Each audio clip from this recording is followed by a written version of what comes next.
There we go. All right. Next game of the day, we have Alabama and Indiana. Both teams are coming out, fixing to do the coin toss.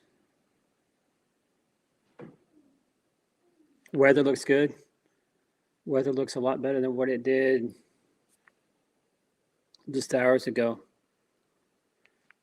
All right, y'all, I'll be right back.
All right.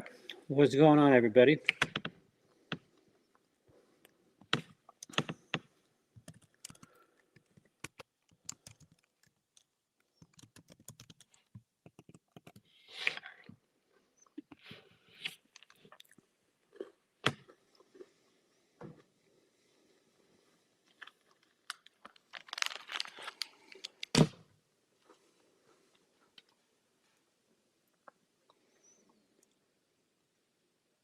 All right. Here we go, Indiana, to start the game. They're going to be on offense first. Let's see what Mendoza and these boys can do from Indiana. Yep, like I said. Look at that. Pressure instantly. I think this is what you're going to see all game long. This right here. pressure. The size, the strength, the speed of this Bama D line, Indiana's going to have a long day. Long day.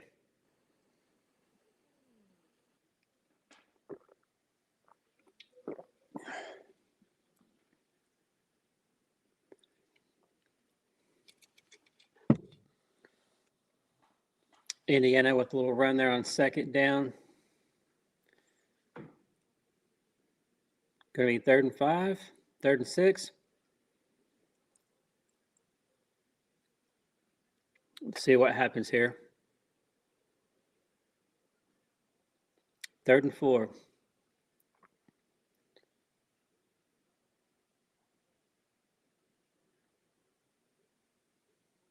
Snap back. Here comes the pressure. Another sack. Just like I said. So we've had 3 plays and 2 sacks. This is what I think we're going to see all day. Like I said, even before the OU-Bama game, the winner of the OU-Bama game was going to do this right here. They were going to come out and they were going to dominate. And that's exactly what Alabama is doing. 3 plays, 2 sacks. It's going to be a long day for Indiana.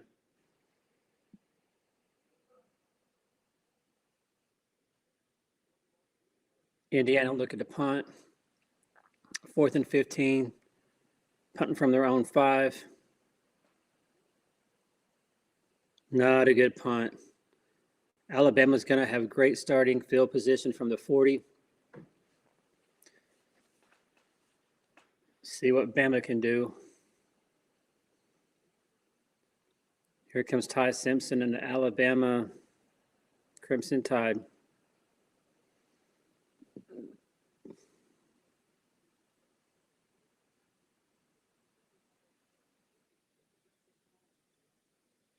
Weather looks a lot better. Looks like it's going to be a great game, but first drive was exactly what I thought. Bama's going to dominate and get pressure all day long. See how this Alabama offense looks. Snap, Ty Simpson looking back, looking to throw. Nobody open, just got to throw it away. 2nd and 10 for the Crimson Tide.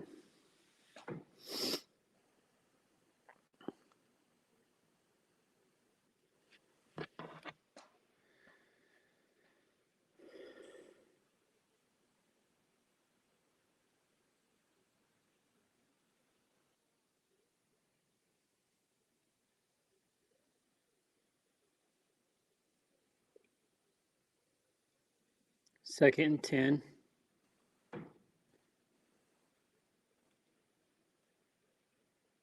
Ty Simpson back. Short throw. Ryan Williams. Can be about 3rd and 5 for this Bama offense.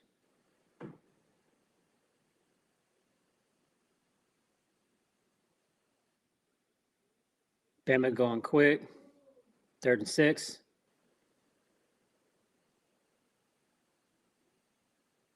Simpson looking to the sideline snap. Looking back. Over the middle. Pass complete to the running back. 1st down, Alabama.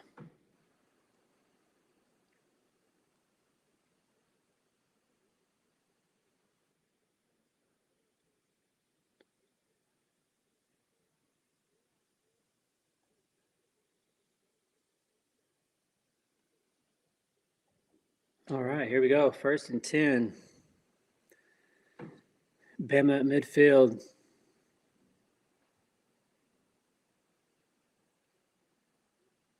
Simpson under some pressure, looking to throw.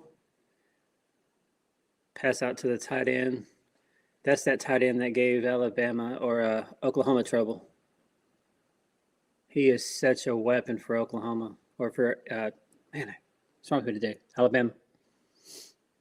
Josh Cuevas. He's going to have a bright future in the NFL for sure. 2nd and 4 for Indiana.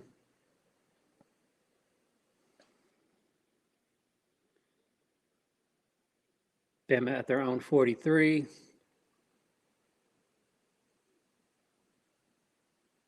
Hand off to Jan Miller.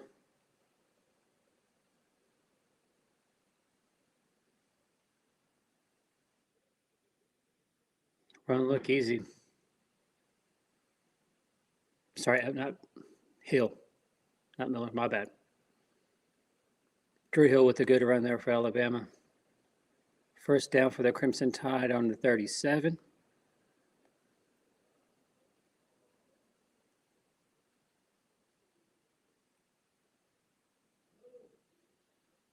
Hand off to the running back, Hill for no gain.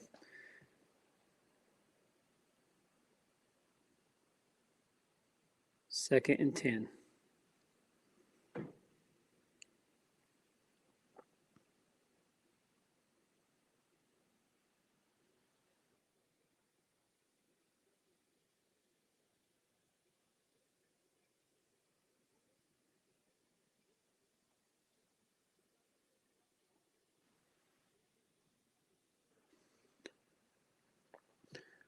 All right, here we go. Alabama, second and 10.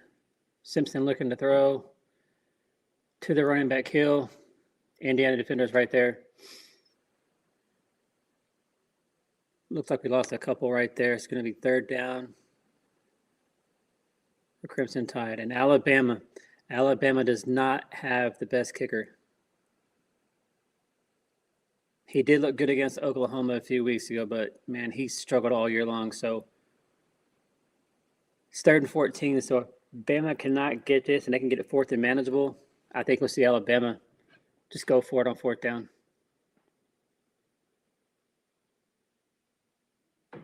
Third and 14 for the Crimson Tide. Simpson back. Here comes pressure from the end for Indiana. Simpson trying to escape. Runs, throws. Dangerous pass. That should have been intercepted. Going to be fourth and 14 for Bama. Bama's going to have to punt. Great pressure by Indiana there off the corners. Dangerous pass going to Ryan Williams. Double coverage. That should have been picked off by Indiana.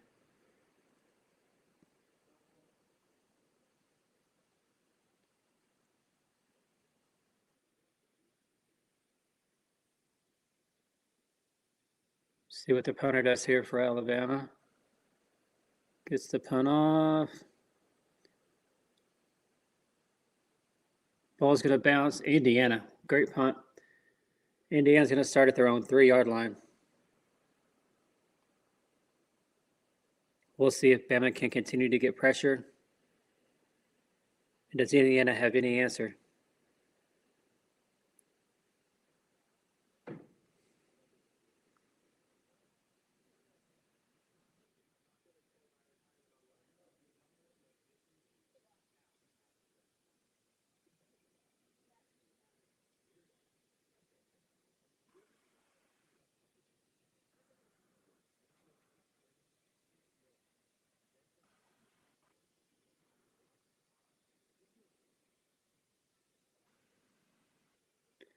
Just looking at something real quick, guys. Well, we got commercial break.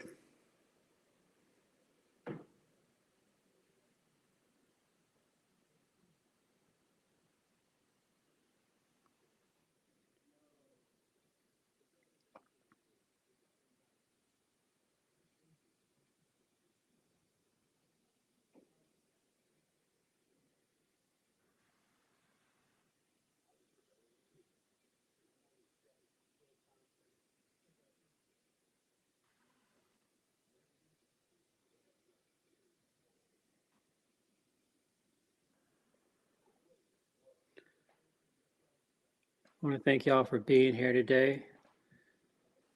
Great day of football. First game we saw Oregon and Tech. Complete dominance by Oregon. Oregon gets a 23-0 shutout.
Fernando Mendoza with the Heisman showing his speech.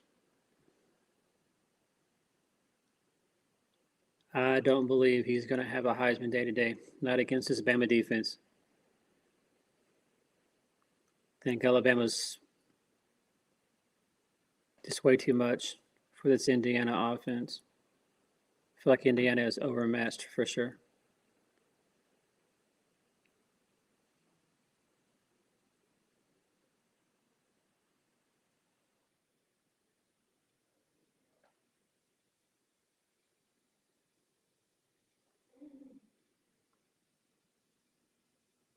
Second and 8 for Indiana. Deep in their own territory. We had a great punt by Bama a second ago. 8.5 to go. The first quarter, 0-0 game. 3 and out for both teams in their first drive. Indiana second and 8. Looking to run right at the middle. Gets to the 10-yard line. Decent run. Going to be third and short for Indiana right here.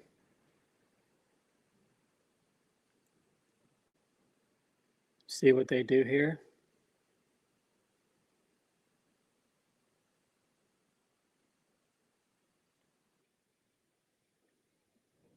Third and 2.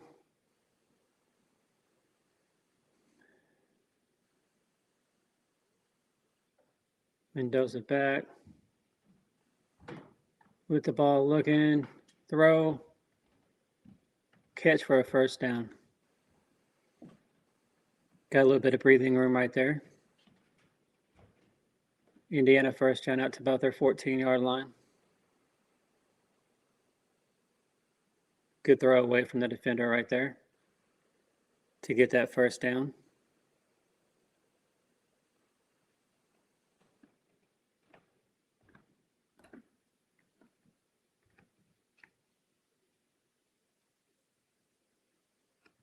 Snap. Pass.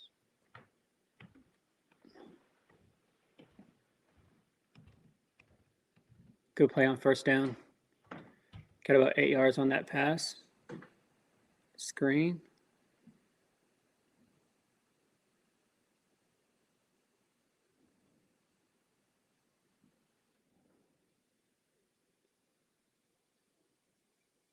Second and 1 for Indiana. 6.5 to go.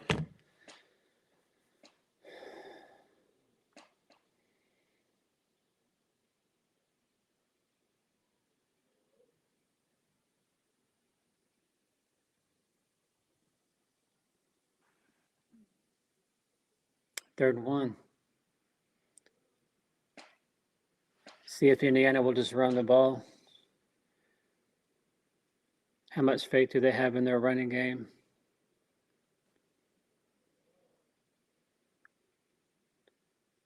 Against this Bama defensive front.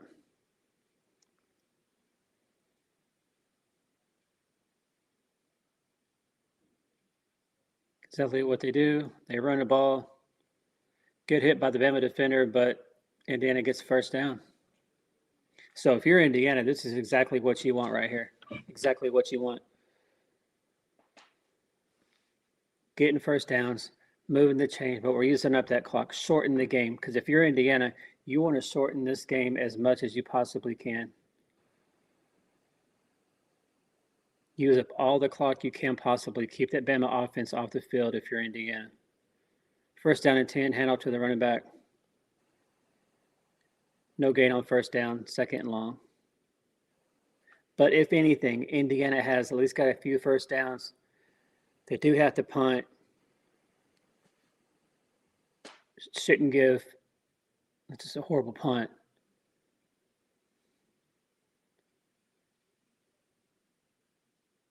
Bama shouldn't get great field position.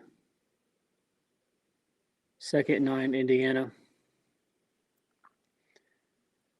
Mendoza looking. That came out to the running back looking deep. Throws. Good catch. Good catch, about a 30-yard pass. Great catch by number 80 for Indiana. Good throw. Did he get the foot down? Oh, yeah. Toe touch. Great catch.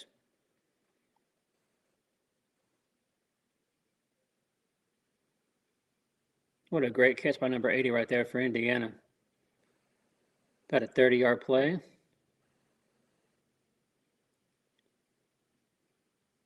Indiana's in business. Indiana at the Bama 40. Snap. Handoff to the running back.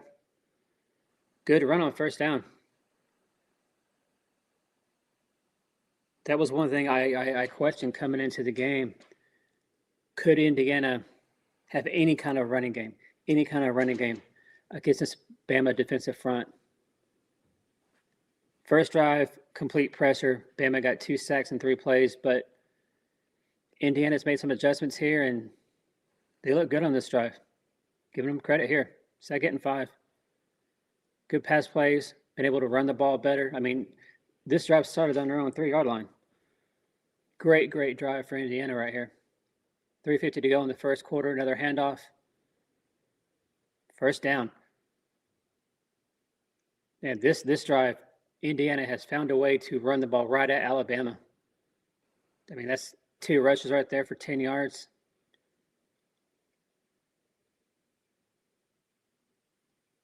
I wish you could do that. That'd be great. Hopefully they make the proper adjustments and we see a better running game from Oklahoma next season. Because that was something that Oklahoma definitely could not do unless it was Mateo running the ball. First down and 10 for Indiana at the 35. Mendoza pass. Good effort by number 7 there. 9-yard gain.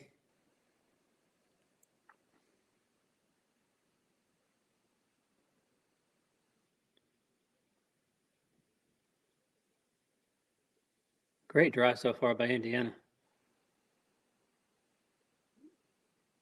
Great effort right there by number 7 to get a couple more yards after the catch. 2nd and 1. Mendoza 5 for 5, 55 yards. Great start to the game. 2nd and 1. Handoff for the running back. Gets the first down. Look at this effort by Indiana. Wow. Indiana is pumped up on this drive. Can they sustain this, though, for the whole game? We'll see. I'm very impressed. Very impressed by Indiana so far in this drive. Running right at Alabama. And they got to be averaging, man, it has to be on this drive, at least 5 yards to carry. Very impressive. Indiana first and goal here in the red zone. Indiana on 13. Handoff again to the running back. Nothing this time. Maybe a yard. Going to be 2nd and 9. What do you guys think so far? Let me know in the comments below. What do you think to the start of this game?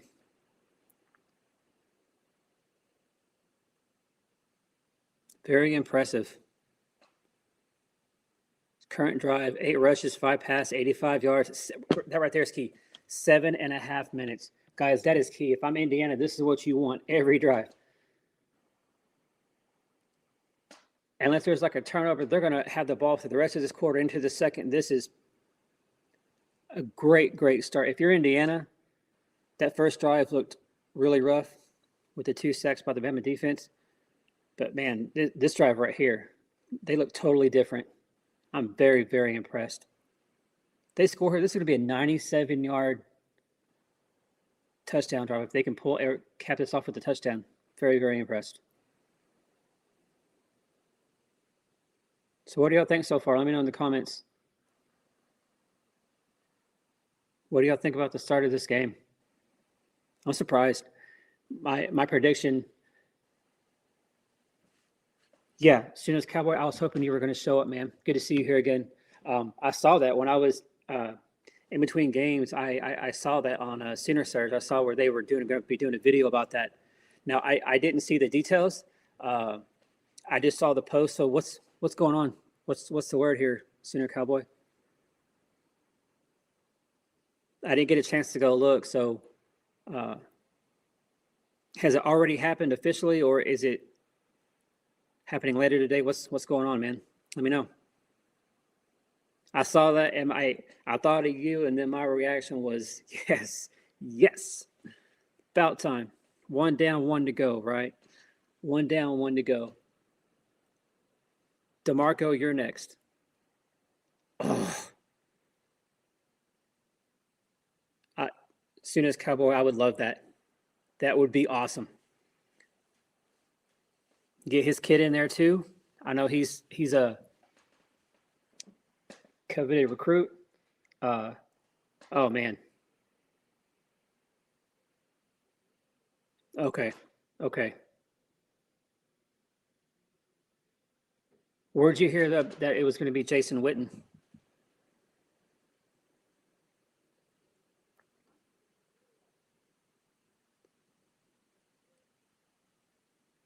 Did you hear that on some paywalls, or where'd you hear that at? Something that Parker or Brandon said? I would like that hire. That'd be impressive.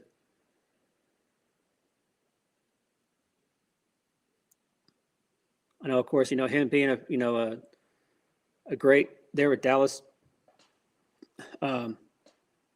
He would definitely attract. He would get the attention of possible recruits and people in the transfer portal for sure. Being able to go play for a guy that did what your dreams are and be able to play in the NFL and have a great career. All right. Yeah, I've heard that a little bit. My only thing was would Oklahoma actually do it? Man, what a way to start the new year, Senior Cowboy. Oklahoma kind of getting away from this loyalty, nice guy crap, right? BV's there to win titles, not to make friends. There to win. So, at this point, do what you got to do. Yeah. Do I think BV's off the hot seat? Of course. Yeah. Yeah. I saw that. I heard Brandon and Parker talking about that a couple of days ago, that way back a couple months ago. I mean, because you saw, that's been kind of widely known since October. After that horrible start for Auburn, that's kind of been the word behind the scenes. I heard I didn't hear a specific amount that they put back, but that they had set aside some money for a possible receiver that could hit the transfer portal, which everybody knew who they were talking about. I just hope that when it comes to Texas Tech, Texas A&M, because those were schools that were right there on the chances of getting him out of the high school ranks before he went to Auburn. And I've also heard that we're kind of the favorite too. But my only thing is, how much money are we willing to pay? Are we willing to play that game with Texas A&M, who obviously they have more money? But from what I've heard, though, on different sites, is Oklahoma's willing to spend more money, which that's so refreshing to see. We got Indiana here going for the field goal. 4th down and 10, a couple of seconds to go in the first quarter. Let's see what this kicker does here. Is he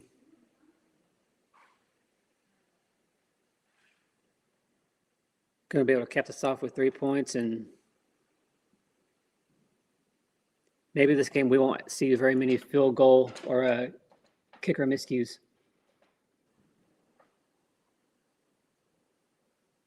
But impressive, though, man. What a drive for Indiana, starting at their own 3. Great drive. End of the first quarter. Great game so far. That drive for Indiana, that was almost a 9-minute drive. Very, very impressive. We'll see if they can cap it off here with a field goal going in the second quarter. But after the first quarter, 0-0. Again, like I said, I feel like every game is going to be defensive. I don't know that we're going to see. I think I said in my prediction earlier, I think I had Bama winning 27-13, 27-10, something like that. Um, but man, how this game has started out. Now we all know, with the Oklahoma game. First quarter, Oklahoma looked phenomenal, and then we completely fell apart.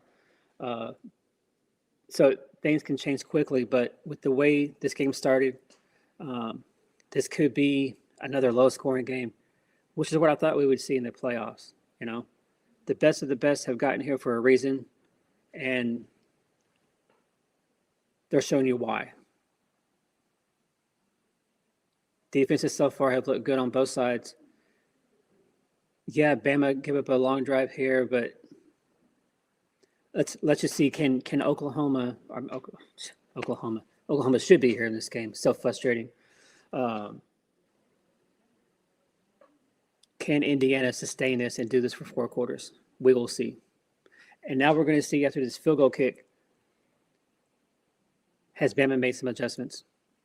Bama had great field position on that last drive and couldn't do anything with it. Nothing. So we'll see what happens here. Yeah, as soon as Cowboy, I heard that they put aside some money for sure. I just wonder how much money are they willing to pay, and is that worth losing out on a couple other people? That's not Cam Coleman, because there's nobody in the transfer portal that's Cam Coleman. But if I've heard the minimal starting tag is 2. I think at the end of the day, to get him, it's going to take at least 3.5. Is OU willing to do that? Are they willing to pay that much money to get one player? Now, is he going to be a game changer? Obviously. But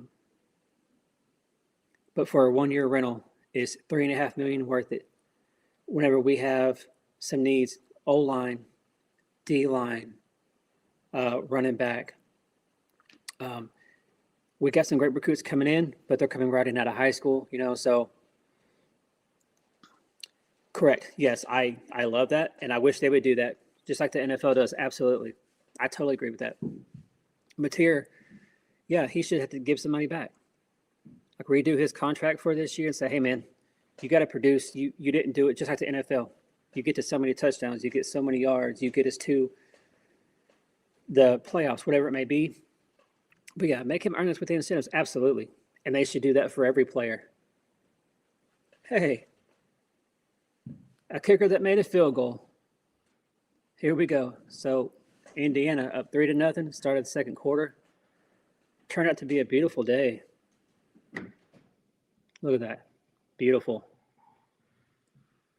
I didn't know if the weather would clear up that much, but it looks like it's a beautiful day there at the Rose Bowl.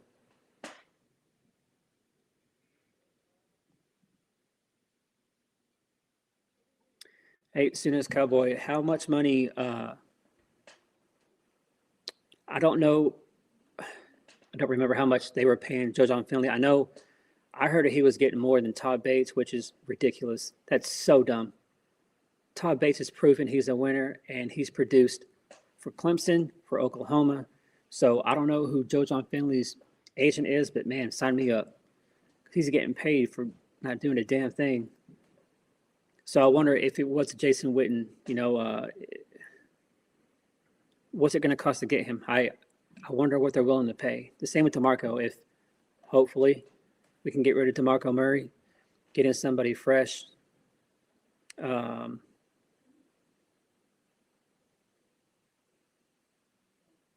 How much money did they set aside for their coaching staff? Or, with the new contracts that are being done with Oklahoma, with the retention for Oklahoma, is all that kind of going to offset? Are the donors willing to give more money to get better coaches in here? So I'm really curious to see some of the money. Yeah, bro, that's ridiculous. $900,000. That's so dumb. For what? For doing nothing. He did nothing. Yeah, I get it. He had Oklahoma ties, and that's great. I'm glad you still want to be a part of, what's going on. But yeah, time for it. Thank God, Sooners Cowboy. I'm glad he's gone, man. Because behind closed doors, BV was hearing all this pressure. He was hearing all this from the media, from the fans, just how everybody felt that he was a weak link. And do I think BV's off the hot seat for this year? Absolutely. But if we come out and if we go 6-7 or 7-5, he's right back on the hot seat. So if you're BV, you got to keep this going. This 10-2, going to the playoffs. This has to be an every year thing, because Oklahoma, we're a program that is used to success. And after this past year, with that schedule that we had, there is no reason that we can't do this here in 26 with an easier schedule. We don't have Bama. We don't have Tennessee. We don't have Lane Kiffin and LSU. Our hardest games are going to be, but we have A&M at home. Of course, you have the Texas. You just never know with Texas. Ole Miss, I think with them being in transition, I don't think they're going to be as good. I just don't think so. I think we'll be fine against Ole Miss. Kentucky, which, by the way, I'm married to a UK fan. Whole family's UK fans, so we've already talked about going to that game for sure next year. Kentucky and Oklahoma. So in my world, that's a huge game. So we have some boys, and we had one that was born in Kentucky and one that was born in Oklahoma. And so my wife was like, "Hey, let's go to the game." And he told my son that was born in Kentucky, "You're going to wear UK, right?" Like, no, Mom. So she's pretty disappointed. But she said she'd wear her UK gear proudly. So we'll see.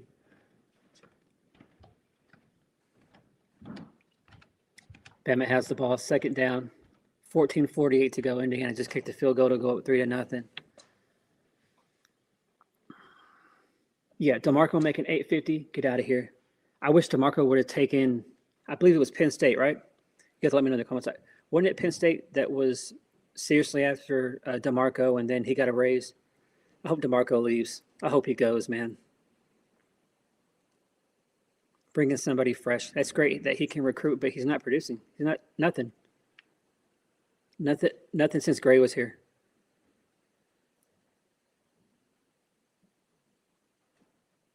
Beaton Bow, 1.2 million. Now, Sooner Cowboy, I can see that. Though Beaton Bow, I mean, as any coach, they can't play for the guys, but I think with him and his scenario specifically, injuries are killing him. So it's hard to develop guys when they can't stay healthy, which again, that comes back into the whole medical staff that we talked about earlier. Something there has to be fixed. Todd Bates, give that man a pay raise. Ohio State. Okay, yeah. I couldn't remember if it was Ohio State or Penn State. I knew it was one of the two. And I wish they would have let him go. Could have brought in somebody else. Back to the game real quick. Simpson with the ball with the run on 3rd and 8. First down. Oh, nope. Going to be short. 4th and 1. Will Bama risk it?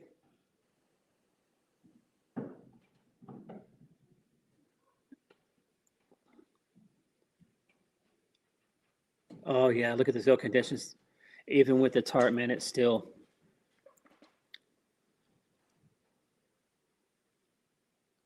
Yeah, short. 4th and 1.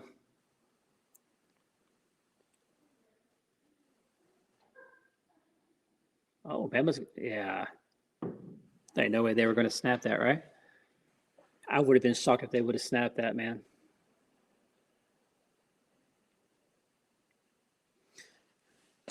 But yeah, as we're at a play here, just kind of looking at some of your numbers, Sooners, Cowboy.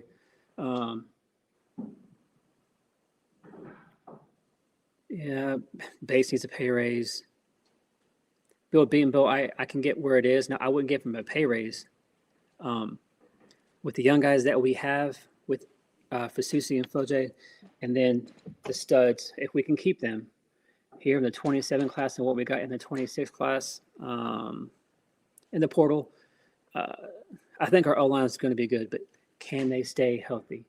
That's the biggest thing. Like all the guys that we saw leave from the O-line to go to the transfer portal, they were all guys that didn't play or they were always hurt anyway. So to me, that's just kind of saving money, right? And soon as Cowboy, you ought to let me know. Jade Knott. Thank God he is gone. What a waste of money. Anytime we get a player in the transfer portal, I hope they do well. I wish them the best. But just his attitude and laziness and lack of work ethic, that man just stole money. He stole money from Oklahoma. And then you saw the whole debacle after we upset Bama, and he just walked off the field.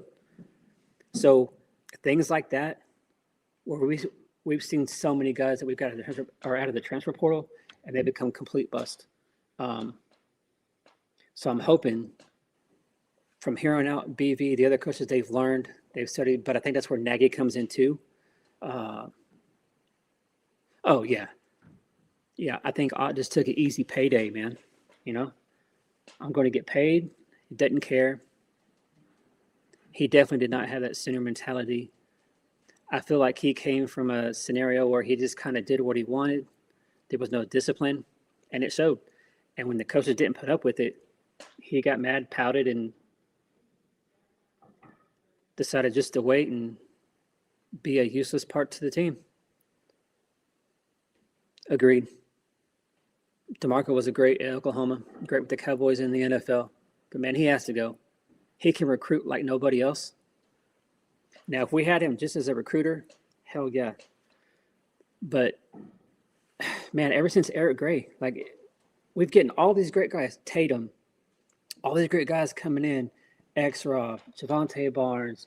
We've all these guys that we've had, and they come in, and it's always an issue. They're hurt. It's always something. I just don't get it. I don't understand. So I hope with what they've learned here the last couple of years with BV and all the staff, and now with Nagy can say, hey, guys, look, this is what we need to look at. This is what we need to focus on. And, yeah, this guy, this guy may have a lot of yards and a lot of great stats, but look at his off the field. How is he in school? How is he as a person? How is he as a teammate? All that comes into play. You know what I mean?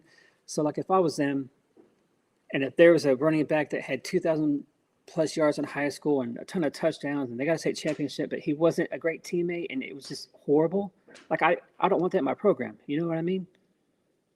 I want somebody that's going to be hungry and willing to put in the work.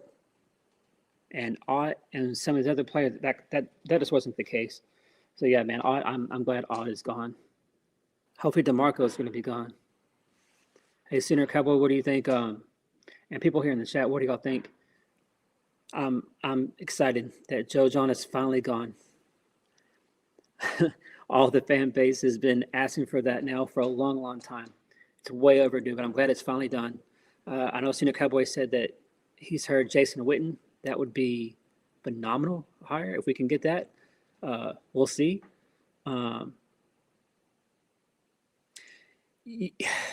Yeah, Kel Gundy.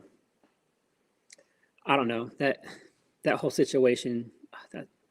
I don't know.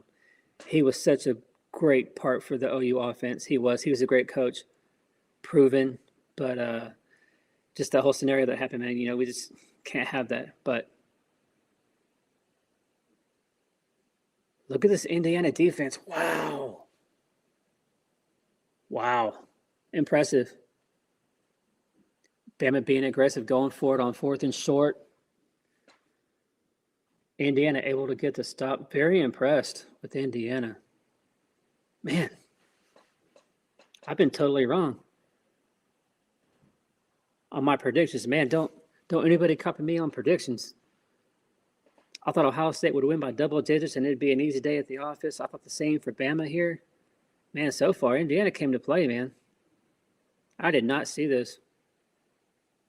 Now, that's awfully aggressive for Bama. The way the defense is playing, it hadn't been bad.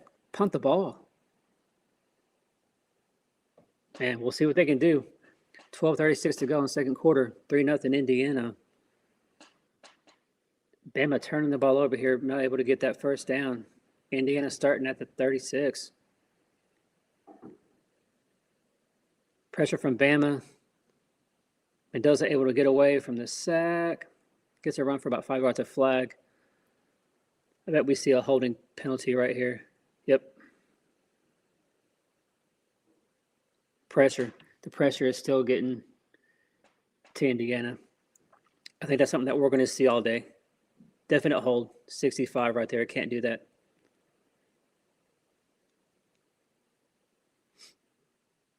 But yeah, Sooner Cowboy, I definitely agree. Yeah, the offenses look different, man, since with the receivers since Gundy was let go. And then our man, I'm horrible with names today. What the heck's wrong with me?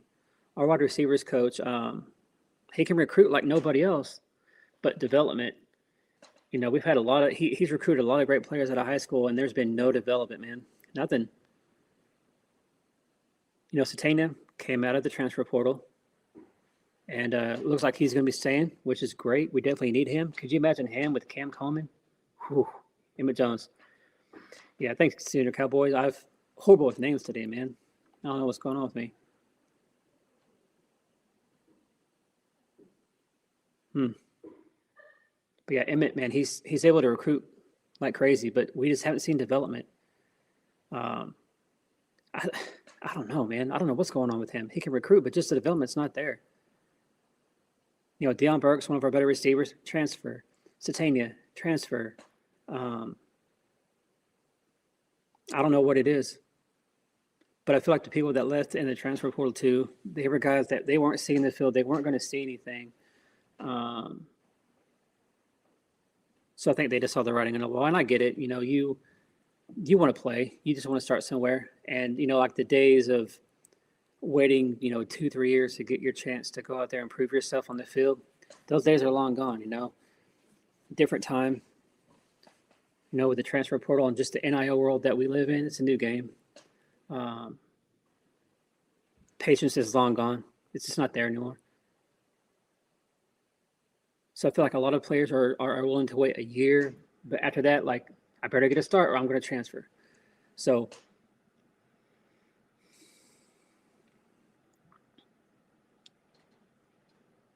I don't think it's possible, but man, you know what I would like to see? If Emmett Jones was let go. Oh, touchdown. Wow. Great pass by Indiana. Great play call. Wow. 10-0. I did not see this happening. What in the world? Guys, so everything that I say for prediction, take the opposite. I've been completely wrong so far on everything. Damn, I think I had Alabama winning this 27-10, 24-10, and we already got 10-0. But just like the Oklahoma game, Indiana's out to this great start early in the second quarter.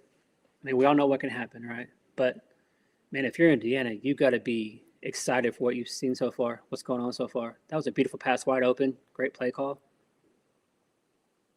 The Heisman looking like the Heisman so far for Indiana.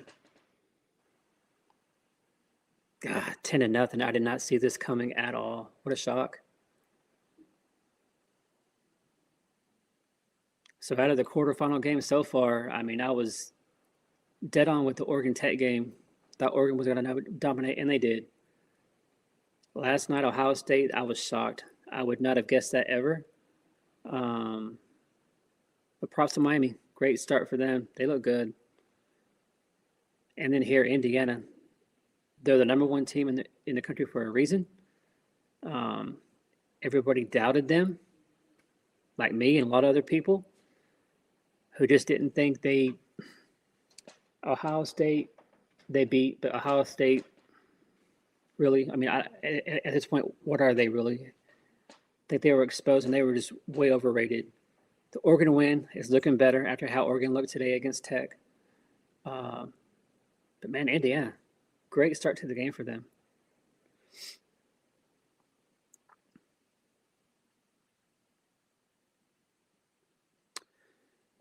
Yeah, while we're here on commercial, I'm glad Joe Jonah's gone.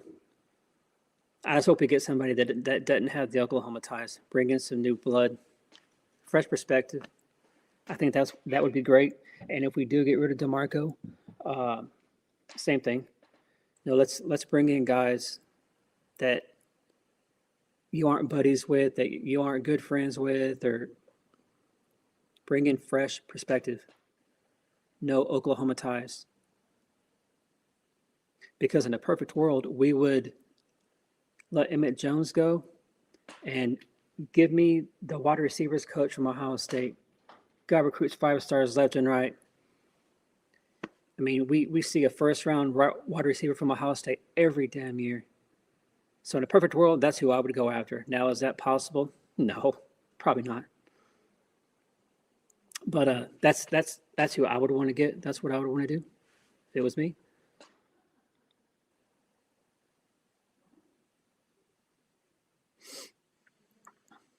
Hey, Sooners Cowboy, I really haven't had a chance to look today. Has anybody else hit the portal? Or is the big news of the day just Joe John being let go finally, which was long overdue? So y'all let me know in the comments. Has anybody else hit the portal today? Yeah. Man, I would love to get him. Sign me up for that. Sign me up for that. That would be great. That's right. He did leave. Oh, that's right. But hey, man, good for South Florida. Yeah, I think you're right on that one. Good. Damn, man, after the last 36 hours, we don't need any more guys going to the portal. Dang, yesterday was crazy. A lot of it was expected, but man, crazy. Crazy, crazy.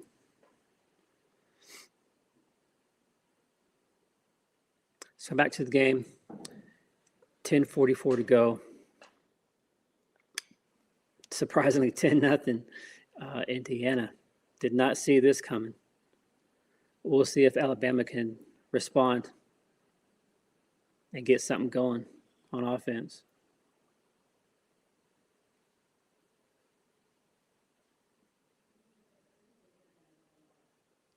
Let's see if Bama can respond right here. See what the offense can do.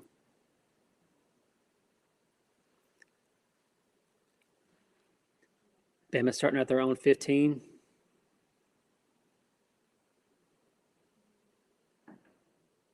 Simpson looking.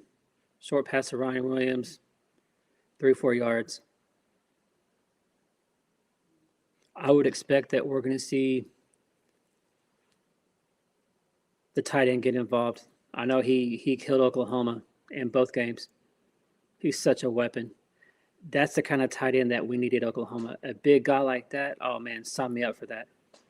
I know Parker has said in the last week or so that it's a done deal, but it's not official that we are getting that big tight end from Florida. So if we do, that's great because we could use a tight end like that. We got to get that. That's one position we got to get better at for sure is tight ends. For sure.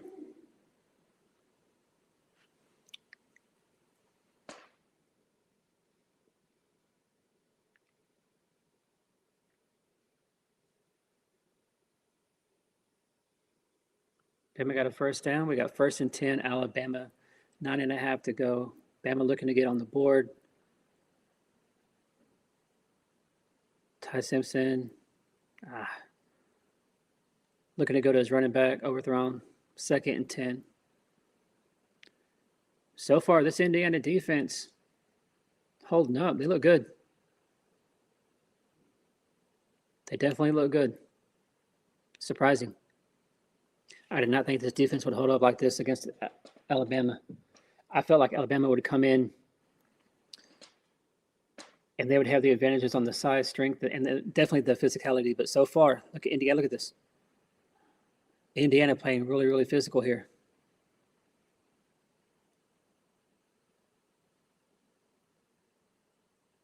And I'm surprised. I did not expect to see an Indiana team dominate like this so far in the game. I mean, Bama had that one decent drive that led to no points. They went for it and aggressively and didn't get it. But I mean, man, other than that, Indiana has shut Bama down. Surprising. Simpson back, looking to throw, 3rd and 10. He's going to have to run. Gets back to the line of scrimmage, 4th down. This Indiana defense, wow. 8.5 minutes to go in the first half. And so far, Bama has nothing. They have no answers.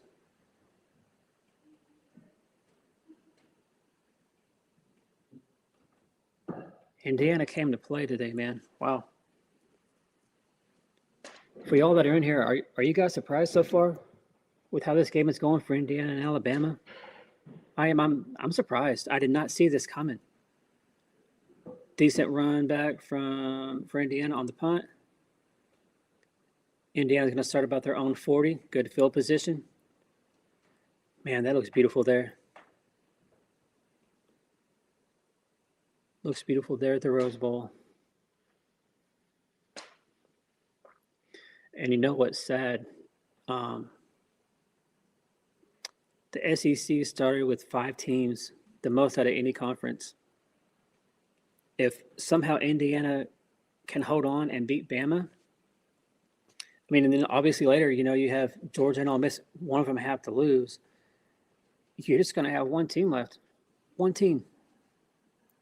That's ridiculous. You're just going to have one team left in Georgia. Crazy.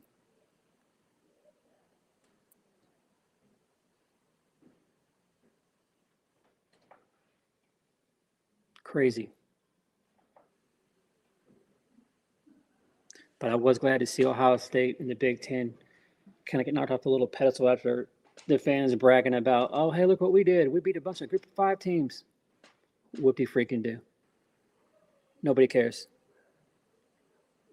But then, the SEC's been getting hate about the bowl record. SECs look like shit. They have.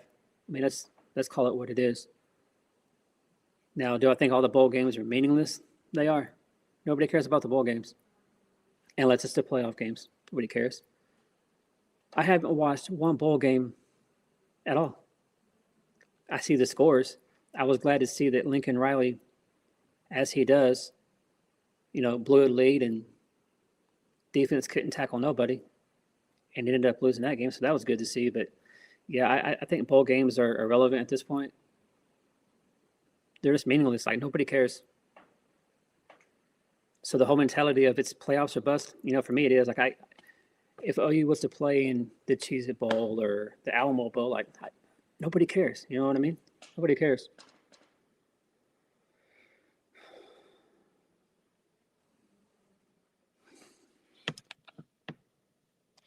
For y'all that are here, I want to thank y'all for being here with me, spending New Year's Day with me. I hope everybody had a great New Year's Eve, and now it's time to recover and have a good day of watching football.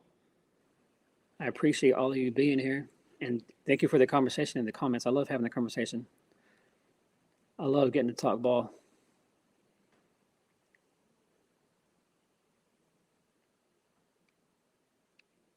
So again, thank you, and I appreciate y'all being here with me. Make sure you guys like, comment, subscribe. I'm just a smaller channel trying to grow. I'm just a fan who loves Oklahoma football. I love Oklahoma in general, born and raised there. So make sure you guys like and subscribe. I'd appreciate that. As I do college football, Oklahoma, and then I will be doing softball for sure. See what Patty Gessel brings back here in about a month or so. Indiana, here we go, 1st and 10, 8 minutes to go in the first half. Bama only 51 yards of offense so far. That's crazy. Mendoza looking, here comes the pressure from Bama. Another sack. That's 4 sacks already. 4 sacks. This is what I thought we would see right here all game long. Like we saw in the first drive where they got 2 sacks in 3 plays. So I was really surprised how Indiana was able to go almost, 97 yards to get a touchdown earlier. They ended up getting a field goal, but really surprised. We'll see if Bama can keep bringing this pressure. Hand off to the running back. Decent run. It was second 19, about 6 yards right there.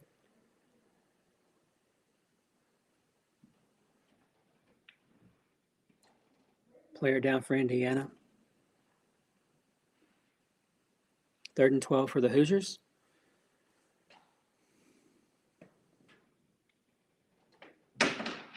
Running back currently down here for Indiana. We'll see what they do. Let's see what happened.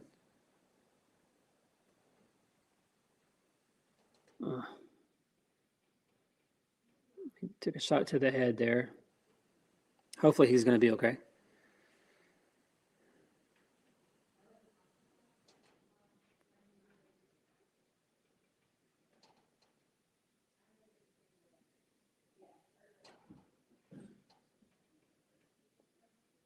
Hey, serious Cowboy,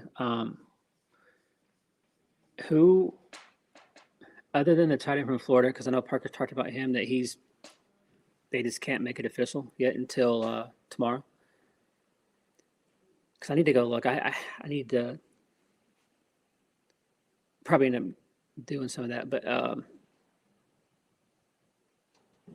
who have you heard that we are bringing in that just can't be official yet? Let me know. Let me know in the comments.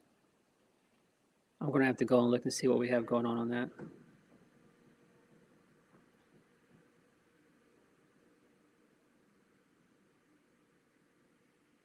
On commercial break here, so just talking about the portal. What additions can Oklahoma make?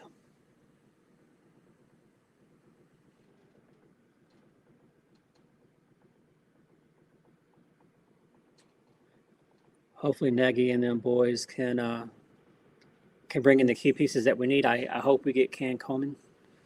God, that'd be great, wouldn't it? It's going to be an automatic first-round draft pick next year. So, I mean, I would love to get a one-year rental from him, but is he going to be worth the price? I feel like it's going to be upwards of $3 million for a one-year rental. That's $3 million, man. You know that you could go get 2, 3, 4 good players that can help the senior team as we go into 2026 here in the fall.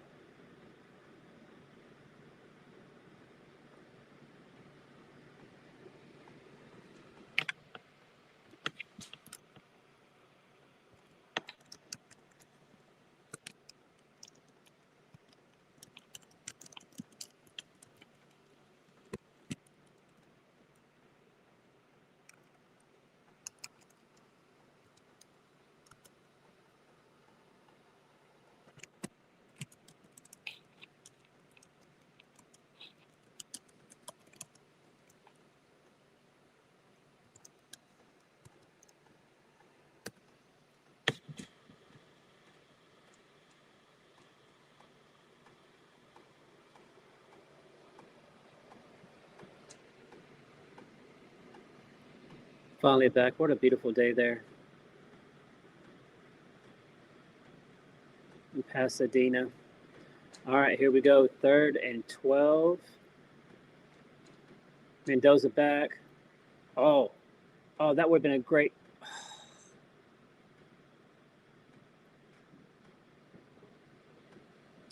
That was going to be a great catch. He just couldn't hang on. Man, I thought he had it. That was a really good catch. Off his hand. Oh, on the hit. Yeah. Caught the ball in traffic. Got hit when that helmet came in by the BAMA defender. Good hit. Jarred the ball out. Indiana's going to have to punt. 4th and 12. So with 6:48 to go in the first half, Bama down 10-0. We'll see if they can have an answer, see if they can respond, and get some points on the board. Bama will start at their own 15-yard line.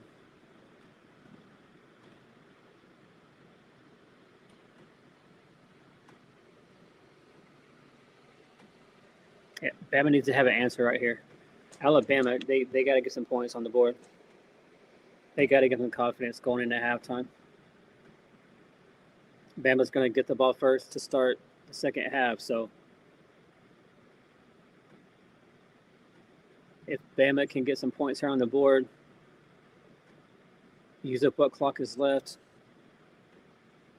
get the ball to start the second half.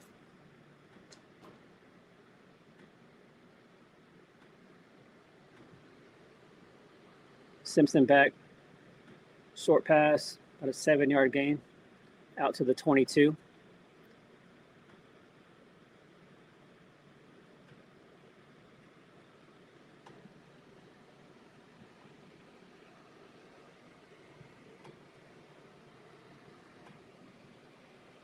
I want to thank y'all for being here today, spending your New Year's Day with me watching football. It's going to be a great day of football. We had the Oregon Tech game earlier. Dominant performance by Oregon. So far right here, Indiana's been dominating for the most part. And then we're going to finish it up with Ole Miss and Georgia. Great day of football. Thank y'all for being here. If you haven't liked, subscribe, comment, let me know your thoughts so far on today, this game, Oregon game. What are your thoughts? What are your predictions for the game tonight between Georgia and Ole Miss? 1st and 10. Bama with the ball, trying to put some points on the board before half. Hand out to the running back out to about the 33.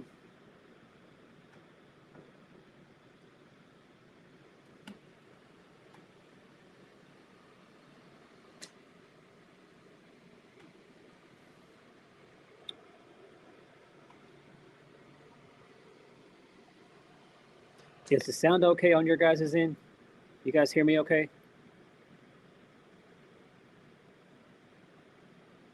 Down here in my basement, I have the AC or the air on, so I'll make sure that you guys can hear me okay.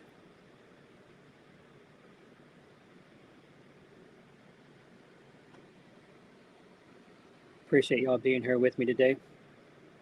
Appreciate all your guys' support. Bama with the short pass on 1st and 10. Going downfield. Now, they don't have the best kicker, by no means. But can Bama at least get in field goal range and finally get on the board? Good catch by Ryan Williams right there. Good hit by the Indiana defender. 2nd and 7 for the Alabama. 4:20 to go. First half. Bama down 10-0.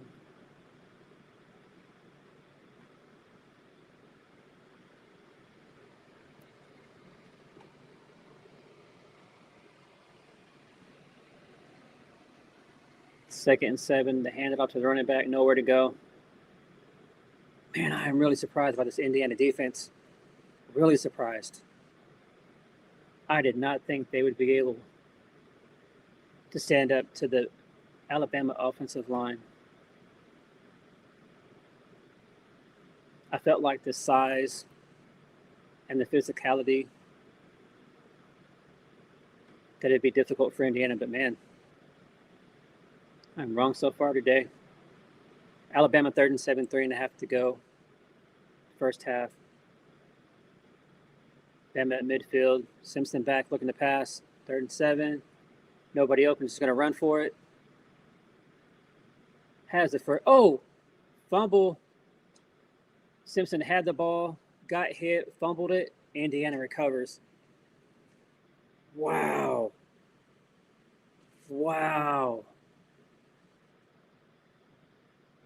Oh, man, what a mistake by Ty Simpson. Wow, what a hit. What a play by Indiana right there. Bama driving down the field, looking to score before half. Just trying to find anything good to go into halftime. And Simpson takes a good hit and fumbles the ball. Wow. So, Indiana, 3:09 to go, 1st and 10. Up 10-0. Looking to put more points up on the board before halftime. Indiana hands it off to the running back. About a 6-yard gain. Good run to start the drive. Good play. Obviously, Indiana, they're just looking to go down. Worst case scenario, well, not worst case scenario, but for them, just at least get some points out of this. Let's at least get 3. If not, we want to get a touchdown here, but man, if anything, just use up some clock and don't give Bama any way to respond before halftime. Run by Mendoza right here. It's going to be 3rd and 3, 3rd and 4. We'll see what happens. I would expect that they're going to just let the clock go down to the 2-minute warning.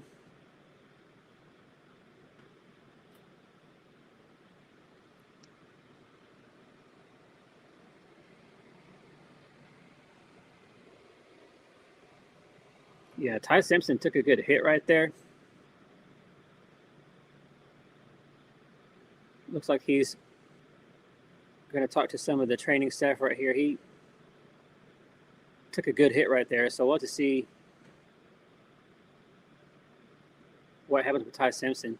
If they lose Ty Simpson, then the game's over. Like that's one guy that they cannot lose. Cannot lose him.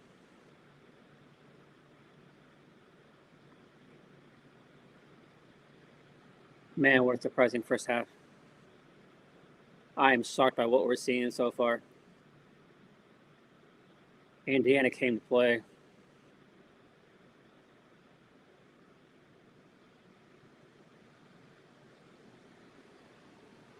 Wow, wow, wow.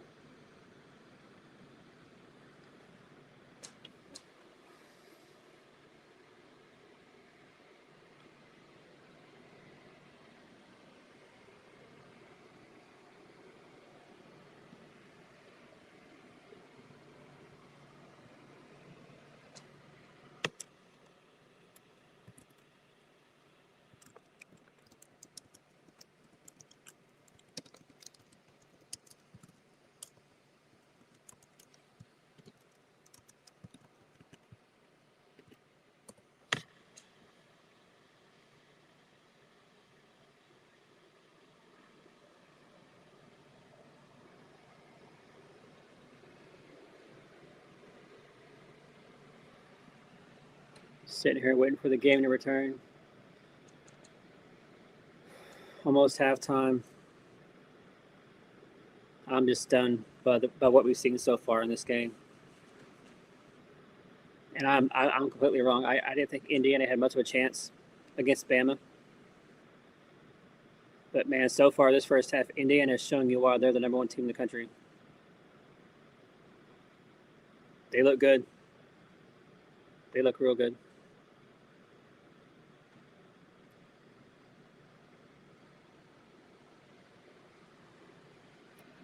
For me, like I don't want to see Bama win this game by no means.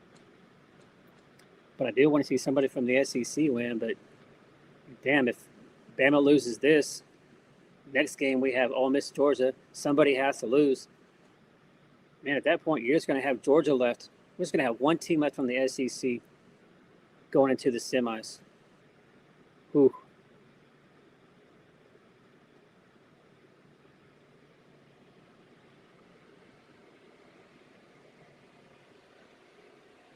So far in the semis, we have Oregon and Miami waiting for their opponent.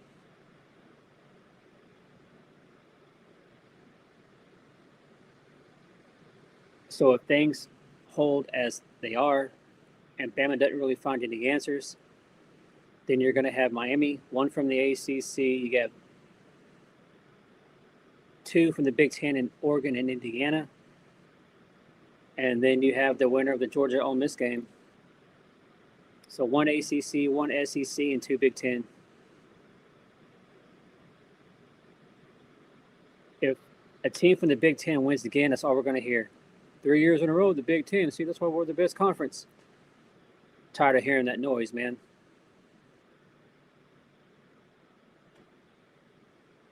Bama needs to wake up. If Indiana goes and they get points right here before half and make it a 3-possession game, they can get, if they get a touchdown,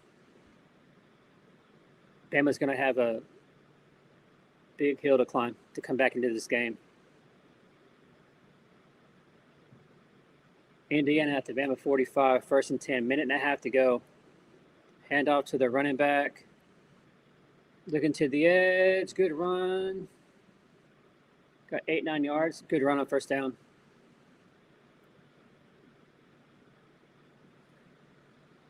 Second down, 1:23 to go. 10-0 Indiana, and they're driving to put up more points before halftime. Bama has got to hold them here. They're going to be in big trouble. Indiana at the 37. Handoff to the running back. Got the 1st down. Now, Indiana only has 1 timeout left, so they got to be somewhat aware of that with the clock and everything, but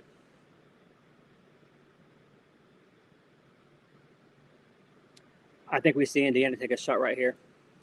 Like how they got their touchdown earlier. I think they'll be aggressive. Look to the end zone. Try to get something big here. I mean, Indiana has already shown how, when they're aggressive, they can get to work on the Bama defense.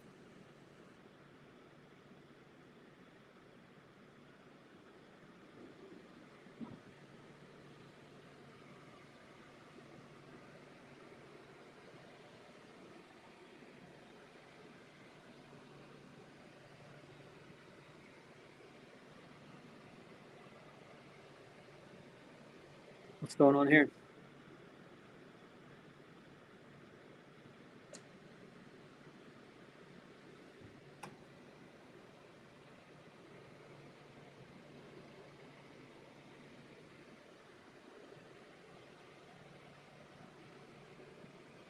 Got 58 seconds to go.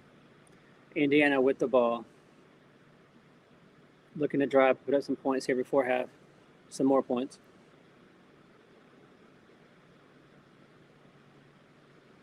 I'm sorry, 120. Not sure what happened here. What is going on?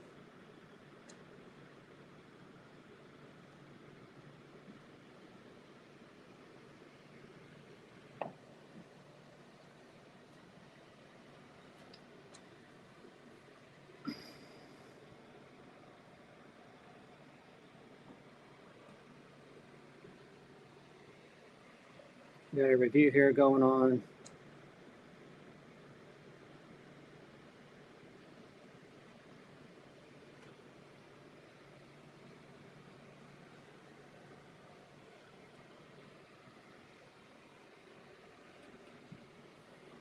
I didn't see anything on that play. What are they looking at?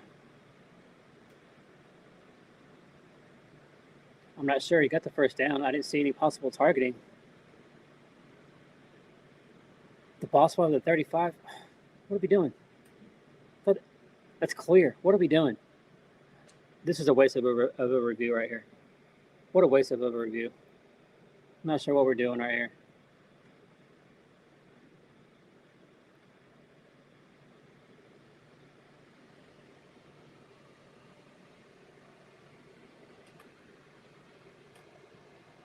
This review's taking forever. What a dumb review. What a waste of time. But so far, 120 to go in the second half as we wait for this stupid review. Indiana up 10-0. Looking to put up more points before halftime.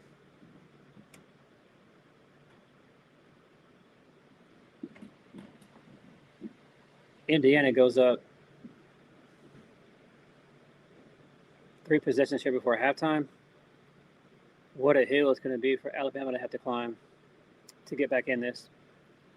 But as we've seen in the OU game, in the Miami game, and just about all the games we've seen so far in the playoffs, how big turnovers are. It just takes one and it can change the whole outlook of the game, the whole momentum of the game. Back into play, handoff to the running back. Indiana down 33-34. It's going to be 2nd down.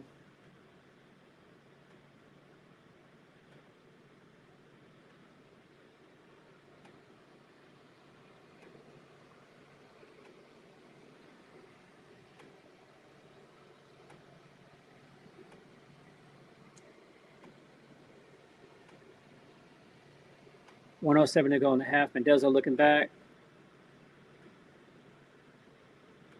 Catch to the running back.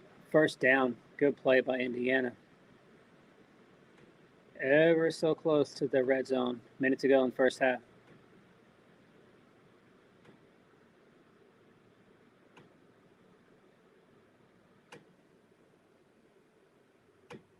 Another pass complete to 37 for Indiana. Indiana now in the red zone, down to about the 13, 14-yard line. 50 seconds to go.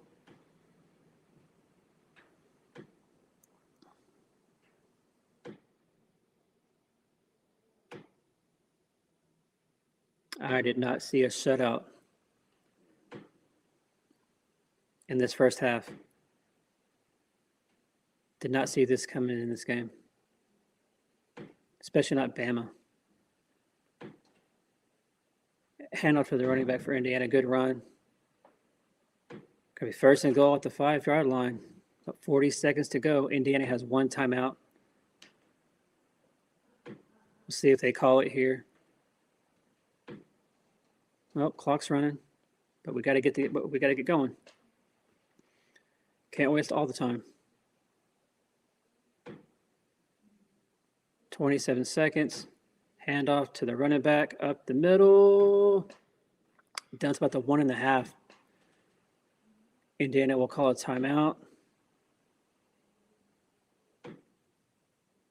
Now, if you're Indiana, and if you run the ball here and you don't get it, you're going to have to obviously really hurry up here. Try to spike it, get a field goal, but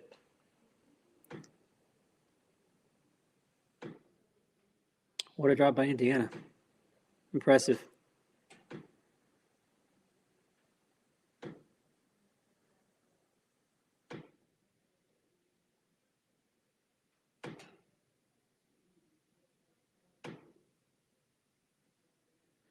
So we have second and goal, 23 seconds to go. Indiana on like the 1.5-yard line, looking to go in. We'll get another touchdown before half and go up 3 scores. Other than Indiana fans, nobody saw this coming. And if they tell you that they did, they're full of crap. There ain't no way. Nobody saw this coming.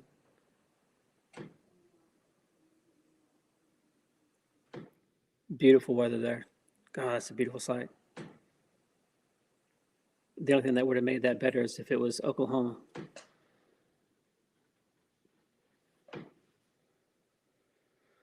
All right, after the timeout, we're back on the field. Mendoza and Indiana at the 1.5-yard line, looking to punch it in right before half. Now they're out of timeout, so if they run the ball, they got to hurry up and be able to spike it.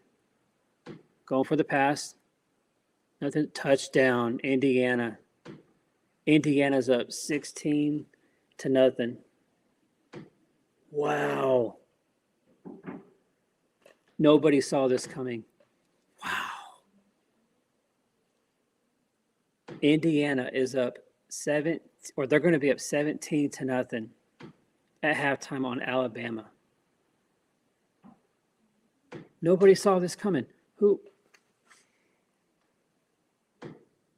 What a first half by Indiana. Indiana's going to be up 17-0 on Alabama. Nobody saw this coming. What a first half by Indiana on both sides of the ball. Defense looks great. This offense for Indiana, very impressive. And Bama, they just don't have answers. And the costly turnover there by Simpson as they were going down the field. What a costly turnover. Now, Bama is going to get the ball to start the second half. But,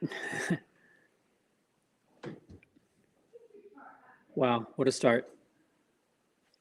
Guys, I'm shocked. I did not see this coming at all. Wow.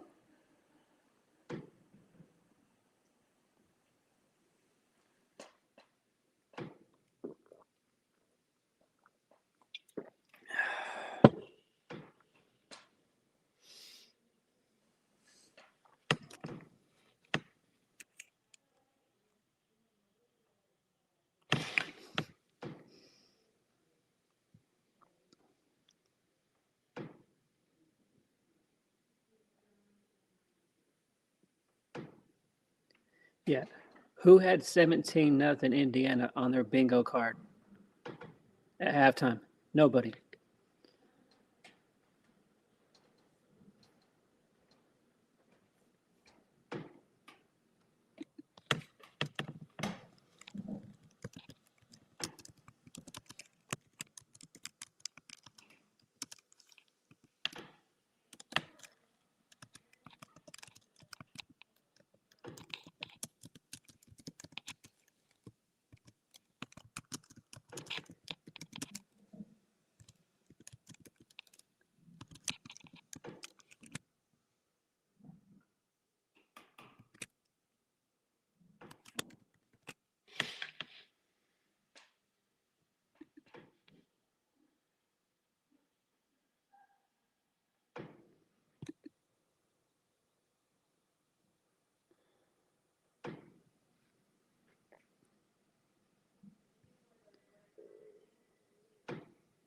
Unbelievable. Unbelievable. All right, guys. It's halftime. I'll be back in a few minutes.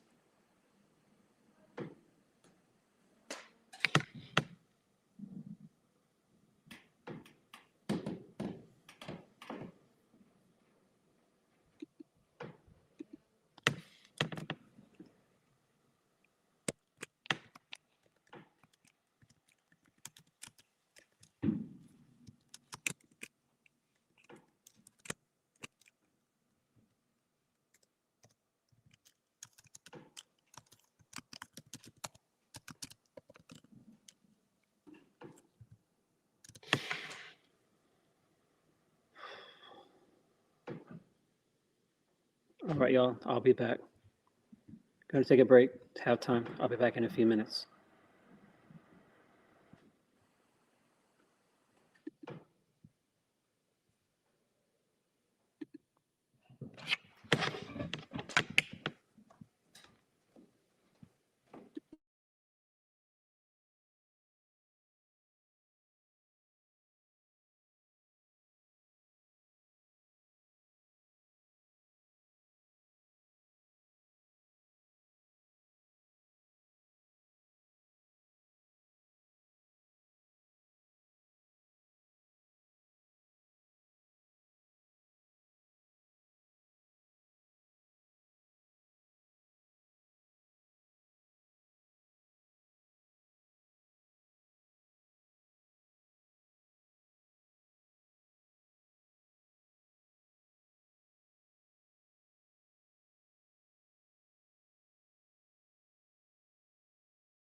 All right, we are back, getting ready to start the second half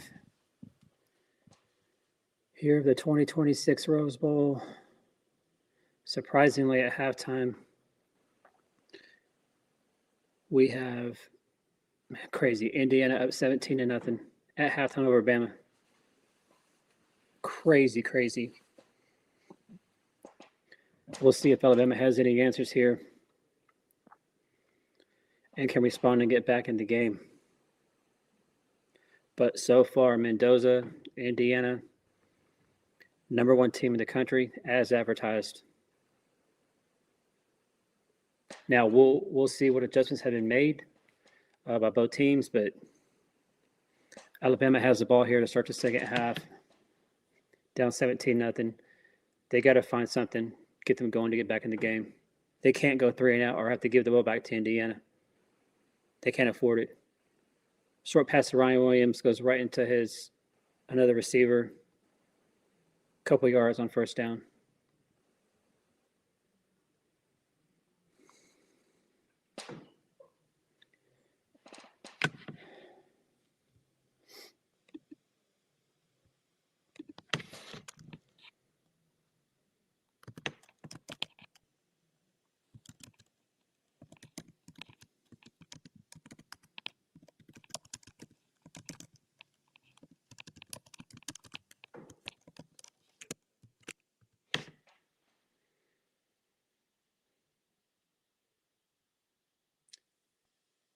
Again, pressure by Indiana.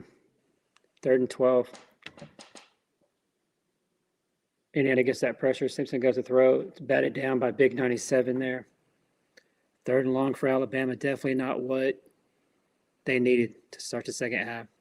Just trying to get back into this game to get anything. Can we get anything going?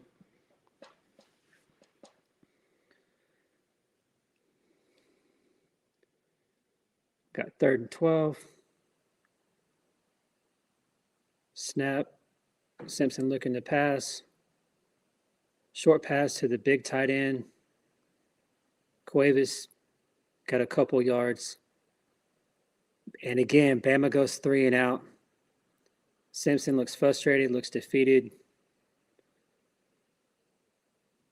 So far, Alabama surprisingly has no answers on offense against this, it's weird to say, Indiana defense. Indiana football being good in general is just weird. It's like it's happened overnight. It's really weird. So here we are. Punt by Alabama. They go 3-and-out on their first drive of the second half.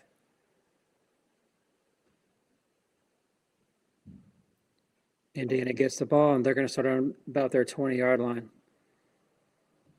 So here we go. Bama to start the second half. They go 3-and-out again. Indiana has the ball up 17-0. I mean, if Indiana puts up points here,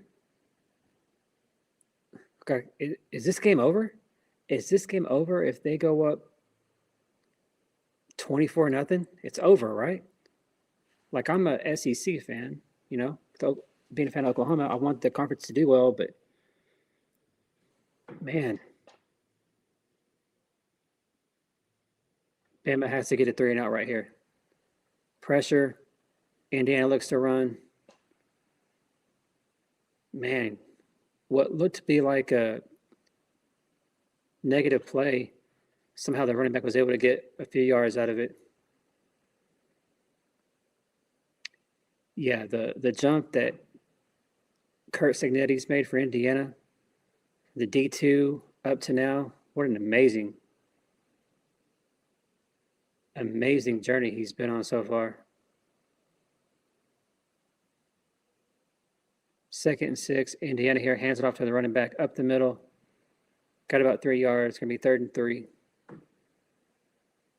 We'll see if Indiana attacks and tries to go deep here. See what happens.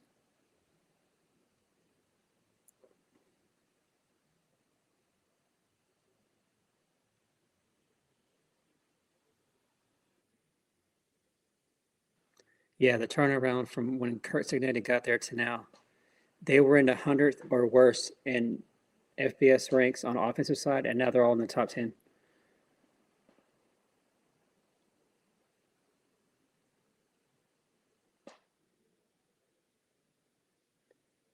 Mendoza runs it on third down, gets about 8 to 10 yards. First down, Indiana.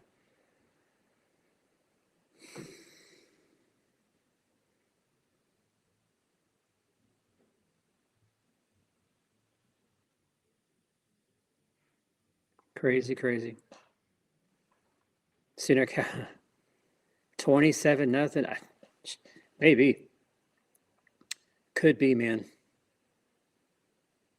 Bama has no answers.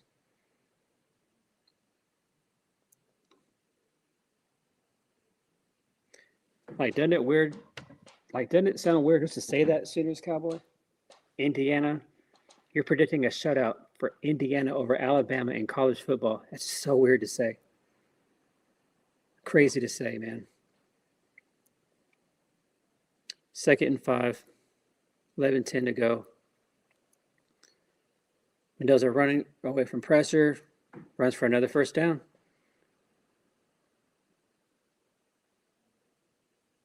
Every time Bama brings pressure, Mendoza's just been able to run away from it and get positive yardage. And like right here, he's got another first down. Like the receivers are covered, and then Mendoza runs it and picks up another first down. So if you're Alabama, that has to be so frustrating. So now they have to count for Mendoza and his legs. 10 to 12, 93 yards. Not a lot yardage-wise, but, man, Mendoza's effective.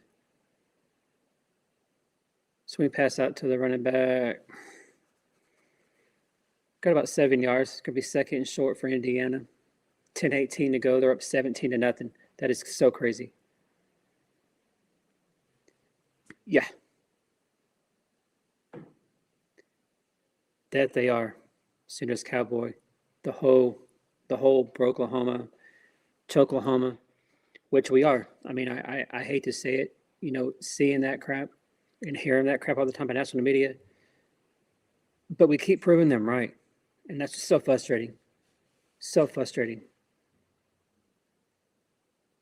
So until we fix that, until BV is able to shut them up and we actually win a playoff game, can we just win one playoff game? That's step one. Yeah, I'm tired of it, man. But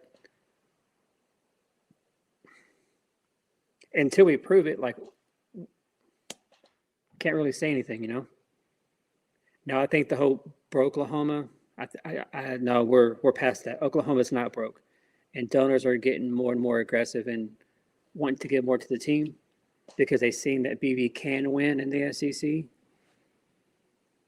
that it can be done, that he has proven it, but now can he prove it on a consistent basis?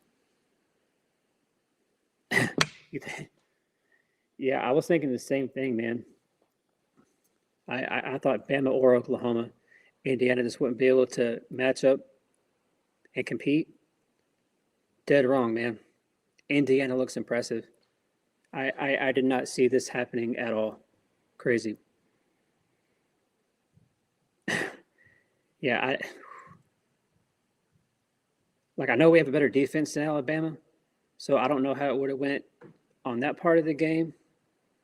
But offensively, with OU not really being able to run the ball, making us one-dimensional, yeah, John Mateer may have had a long day against this Indiana defense. Yeah, again, the defense for Alabama, they defend the receivers, but they have no answer on stopping Mendoza from running the ball. A lot like what we've seen Mateer do this past season. 3rd and 1, Bama has to get a stop. What are we doing? If Mendoza going deep, wow. Indiana is carving them up. What? Wow. What is going on? I love that. I love it when the Bama fans are just shocked. What the hell is going on? Who had this on their bingo card?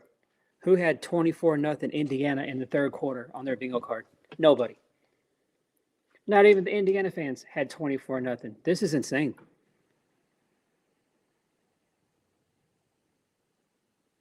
Like, I feel like we're watching the teams are just like they just switched jerseys. You know what I mean? It's weird. Sooners Cowboy, you may want to up your prediction. If this is how it's going to be, I mean, damn, man. At this point, Indiana may reach 30, 35. Bama has no answers. And they're healthy. Weather is great.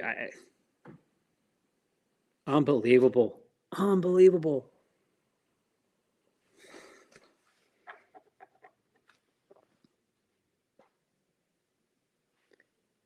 Yeah, Sooners Cowboy.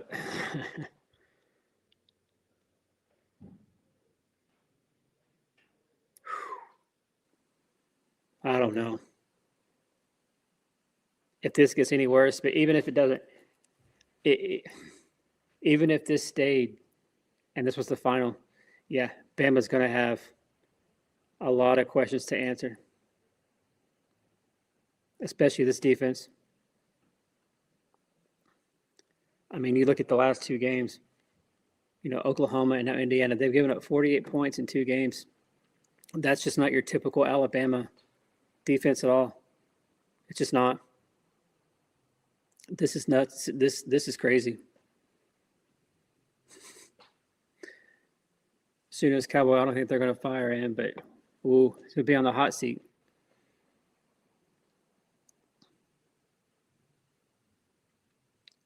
Could be rough for the Bama DC when they get back to Tuscaloosa. A lot of questions to answer. It's going to be a rough plane ride home. This is incredible. I never in my wildest dreams thought I would ever see in college football Indiana beating Alabama 24-0. Ever. Never. This is crazy. This is why we have to play the games. College football is the craziest sport there is because it doesn't matter what the records, the stats, injuries, like you just never know what's going to happen in college football. And just when everything points to one team, then the opposite happens. You can't explain it. You can't explain it. This is why I love college football. No matter what you see on paper or you hear from the coaches and, you know, the interviews and all that stuff from the national media, you just never know. This is crazy. I mean, maybe we're going to have an Indiana, Georgia. I think Georgia's going to beat Ole Miss, and then I think Georgia's going to beat Miami. But, man, at this point, I would love to see Georgia versus Indiana. Give me that game. Sign me up. Sign me up for that.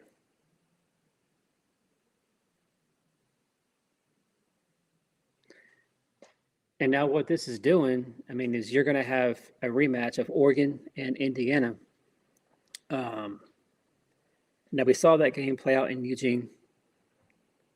So, I mean, obviously, you know, we're going to have different dynamic going on, different feel, a lot more on the line. But, man, if this is how Indiana's going to play, Oregon, I think won't be able to stop them. And Georgia, sign me up. Sign me up for that. 24-0, y'all. Ty Simpson throwing his helmet down in frustration. This is crazy.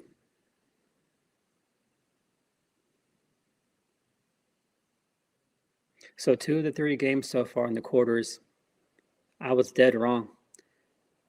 Going back to last night while we're here on commercial break, I had Ohio State winning double digits. I didn't think Miami would be able to hold up.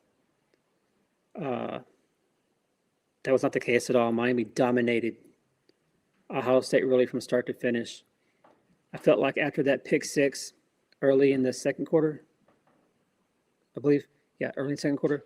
Um, when they went up 14-0, like that was ball game. That was it. Now, Ohio State had a decent comeback. They couldn't finish the deal, but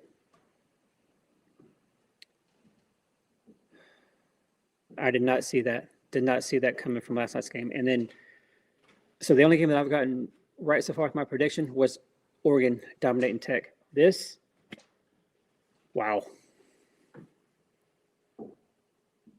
Nobody, not even an Indiana fan, had this on the bingo card. I had Bama winning 27-10. Obviously, I'm dead wrong. Center Cowboy up here has. I asked for a prediction from halftime, like how do you think it's going to finish out? He put 27-0. Man, we may want to up that to the 30s. And are we going to have two shutouts? Are we going to have two shutouts back-to-back games in the college football playoffs? I never thought I would see that either. That's just crazy to me.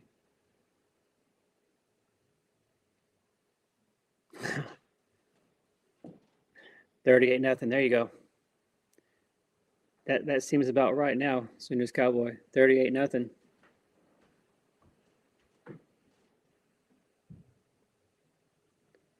I mean, because at this point, man, you're down 24-0. You haven't been able to do anything all day. Now your defense is going to have to get you turnovers. You're going to have a pick six, a scoop and score. Like you're going to have to get some turnovers and get some quick points, and somehow figure out how to get Indiana to go three and out on the rest of these drives. You're going to have to. This is insanity. This game so far, I did not see this happening at all. 7:46 to go in the third quarter. Indiana, number one Indiana, is beating Bama 24-0. Oh, okay, yeah. If y'all remember, before the OU game, Ty Simpson wore that extra padding around his ribs because he had his jersey cut loose. And I'm sure that's what he probably did here. Yep, he did. You see it over there. He took a hit in the helmet right there, so you know he's feeling it. So I'm sure they probably gave him a shot to make him feel better. Now, he's definitely going to feel this after the game. Yeah, Simpson's not even in the game. But hey, we've seen Bama do this before. Y'all remember whenever they benched Jalen Hurts for Tua and how they were able to come back? No, I don't think that's going to happen here. Austin Mack. Don't know anything about Austin Mack, but we'll see. 6'6", 236, big kid.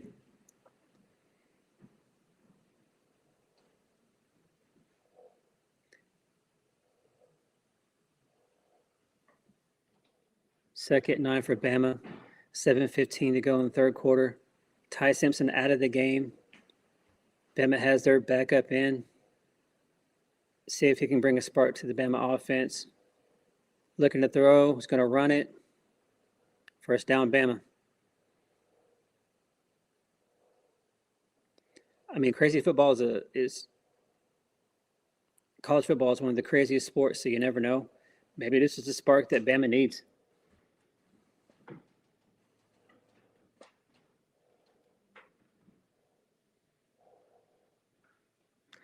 I just wonder, is Simpson going to be out the rest of the game, or are they just trying something new to see what happens, and then they put Simpson back in? Or did that hit really affect him that he took by that helmet? Run game really hadn't been there for Bama all day. They try again here, nothing. Indiana's waiting for it.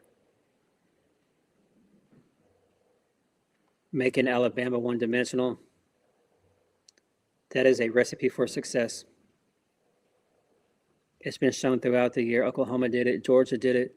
Now Indiana's doing it.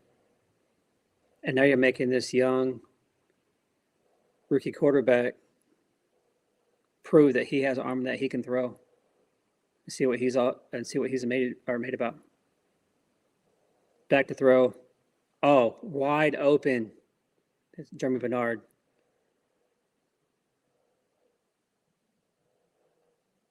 Great pass, great run, tiptoe to the sideline.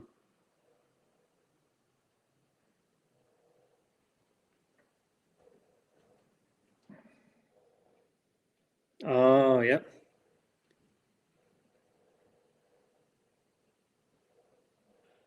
Busting that defense. Good throw. Good tiptoe. I think that's Jeremy Bernard. Maybe this is the spark.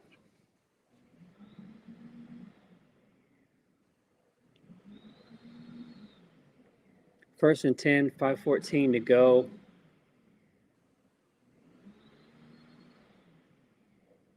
Timeout, Bama. But maybe this is the spark that they needed. Get some points on the board. You have a great defense. I mean, you never know. But I never saw this come. This is crazy.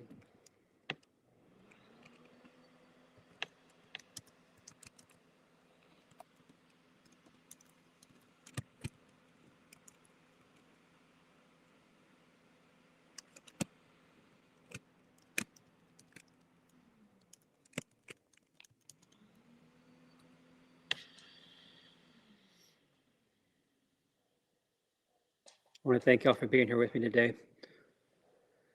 Great day of college football. We saw Oregon earlier, dominant in their win over Texas Tech. Tech was overmatched, and I feel like they were done from the get-go. Oregon was just way too much. Tech and the weak-ass Big 12, they were exposed, just like what Oklahoma would get exposed whenever they were in the Big 12. But man, Alabama getting just dominated on both sides of the ball. Man, oh man.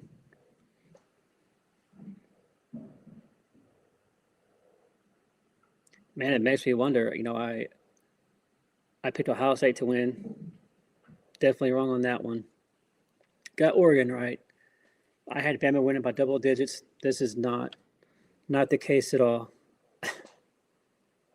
I mean, in the last game of the day, I have Georgia, who I feel like is going to win by double digits over Ole Miss. But man, after seeing today's craziness and chaos, man, I don't know. Maybe Ole Miss is going to shock the world like Indiana is and dominate Georgia. I mean, it sounds crazy to say, but man, I just don't know.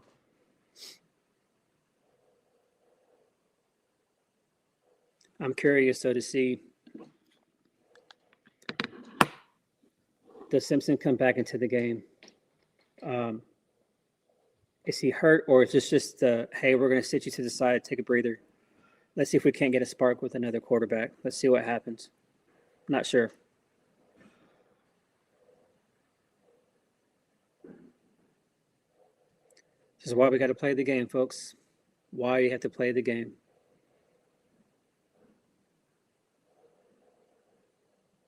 Back from commercial.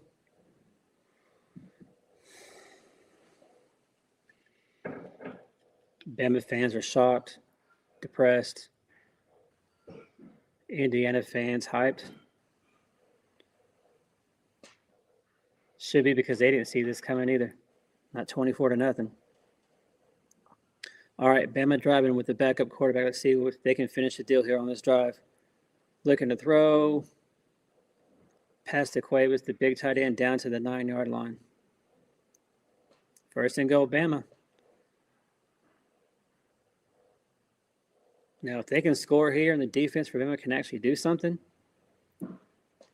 and make Indiana punt the ball back, I mean, you never know.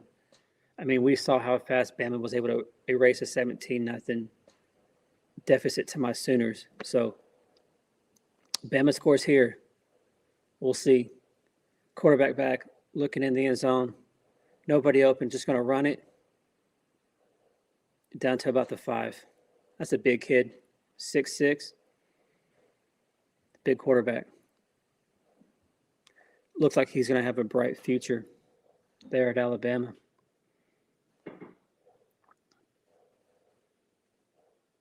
Austin Mack, 3 for 3 on this drive, 51 yards. He looks good.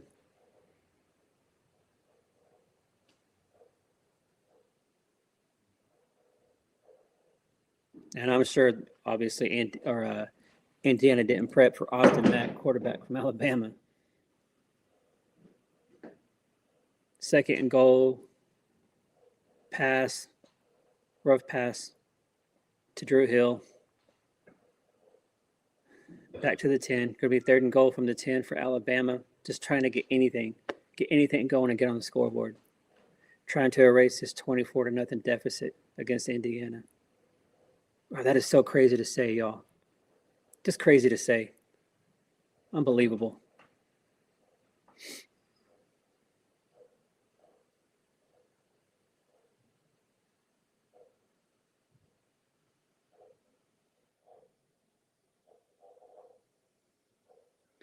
All right, here we go. Third and goal. Third quarter, 3 minutes to go. Alabama down 24-0. Backup quarterback Austin Mack in for Ty Simpson. Trying to get anything going for Alabama. We'll see if they can't get into the end zone here. Snap. Mack looks. Oh. Off target. And the receiver for Bama got drilled. It's a good thing he didn't catch that. All right, fourth and goal. Great hit by that Indiana defender. Yeah, probably a good thing that he didn't catch that. Indiana brought pressure from the end. All right. Bama and their field goal kicker, who's not very trustworthy. See if you can't get Bama on the board. A 28-yard field goal. Right down the middle. 24-3 Indiana.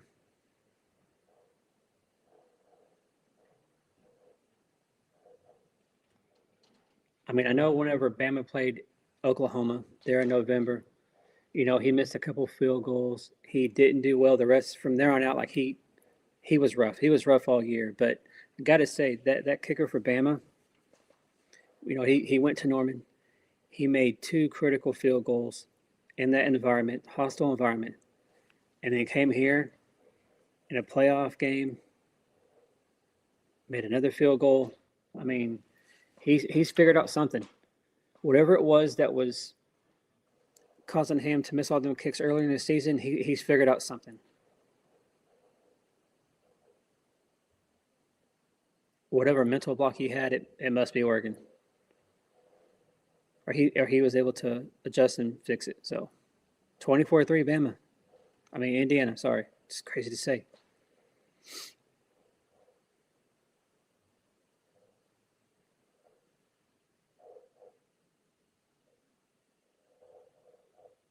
Not gonna have a shutout, but I know Senior Cowboy said 38-0. I don't know, maybe it'll be 38-3. Because Alabama has shown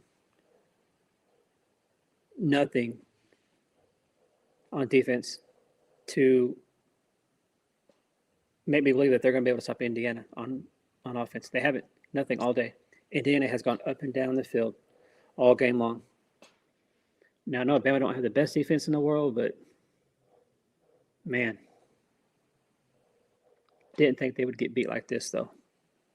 Crazy.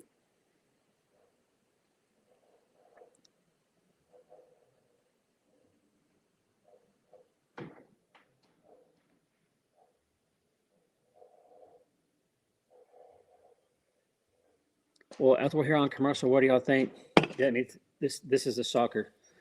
This is crazy. Never thought my wildest dreams that I would say 24-3 Indiana over Alabama in college football. This is crazy. I did not see this coming. I thought it would be the other way around, not 24-3, but I thought Bama would win by double digits. But man, I was completely wrong on this Indiana team. They're the number 1 team, and they're showing you why. But this backup quarterback, Austin Mack, for Alabama, came in. Ty Simpson, he took that hit to the rib cage where he's had issues, and he's not 100% healthy, obviously. But the quarterback was able to go down, put some points on the board for Bama. So we'll see what they do. Maybe that was a spark that they needed.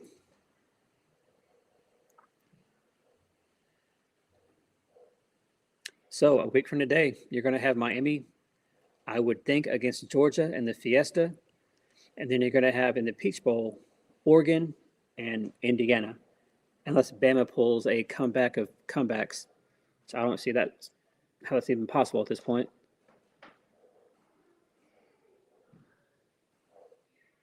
Bama to kick off here.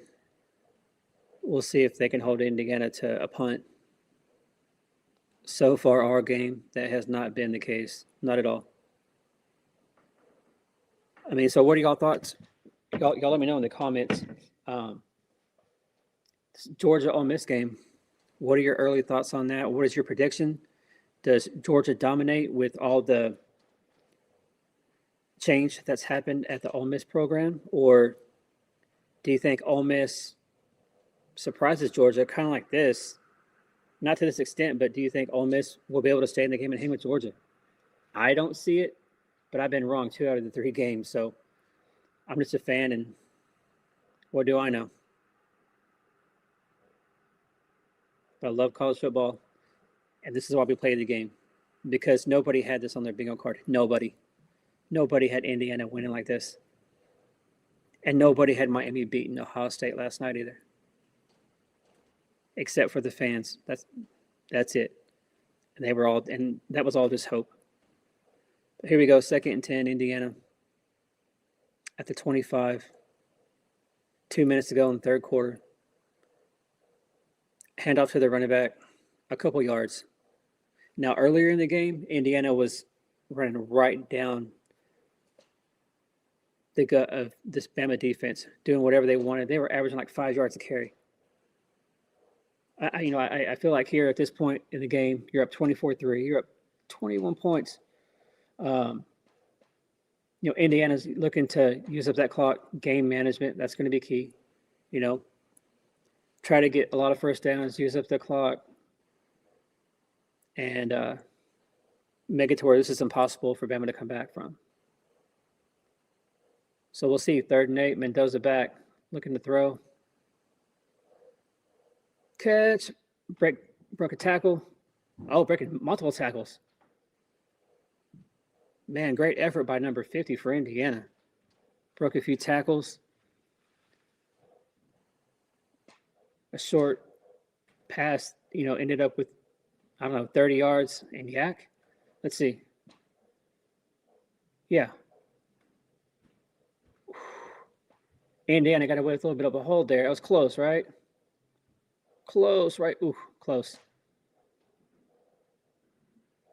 But man, what effort. What effort by Indiana there. Big play for Indiana. Now we have 1st and 10. Handle to the running back right up the middle. Big run for about 15 yards. Yeah, Bama has no Bama has 0 answers for this Indiana offense. Look at this. Wide open. Massive holes for these Indiana running backs. Wow. 24-3, y'all. 24-3 Indiana after 3 quarters. Insane.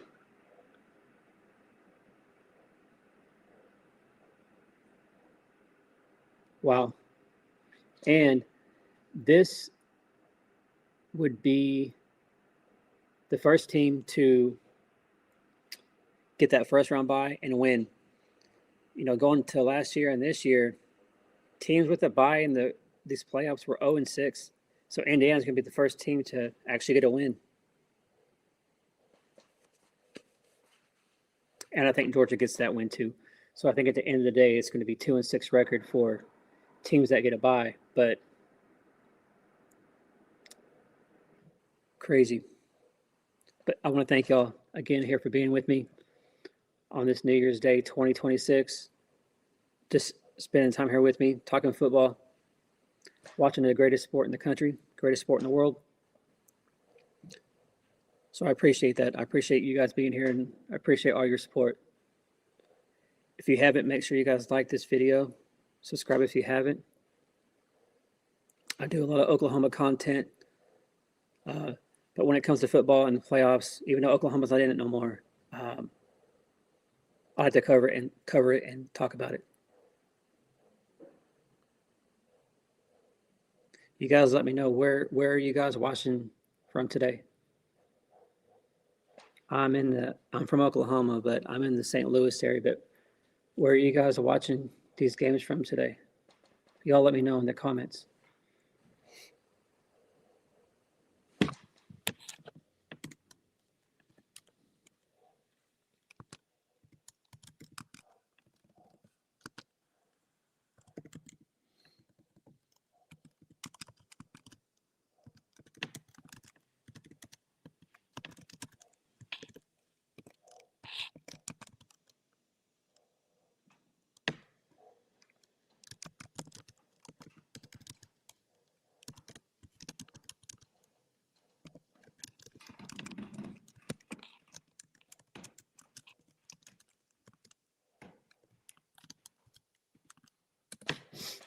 Oh man.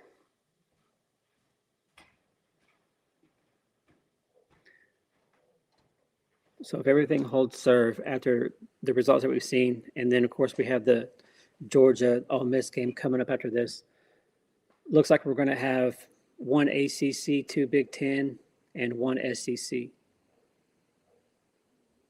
So with the way everything's going, if you were in here earlier in the first game of the day, I had picked Bama to face Georgia in the title game. Obviously, that's not going to happen. So it looks like we could have so weird to say, Georgia and Indiana in a national title game in college football. Who would have said that at the beginning of the year? Georgia and Indiana for a national title game in college football. Nobody would have said that.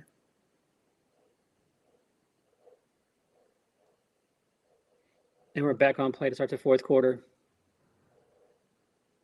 Just a simple run up the middle for Indiana. Looking to use clock. Just get out of here. Move on to the semis to play Oregon.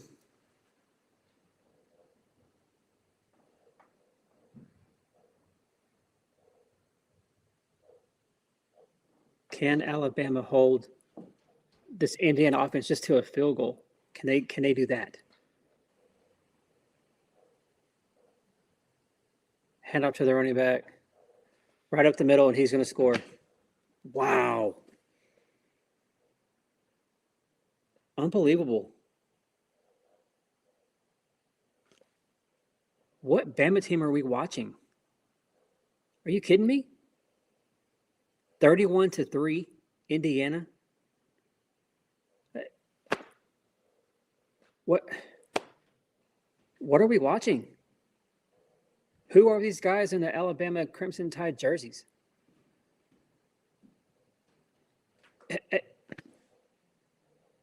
If I didn't know any better, I would have said that these players just switched jerseys. This is insane. What?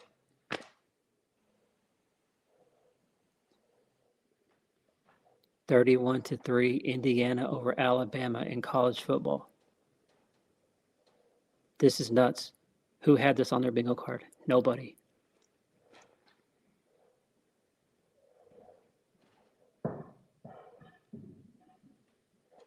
Sooners Cowboy, if you're still in here, may want to adjust your score. And earlier you made the comment about they may want to fire their DC. They could be proving you right, man. Let me repeat this: 31-3, Indiana over Alabama in college football.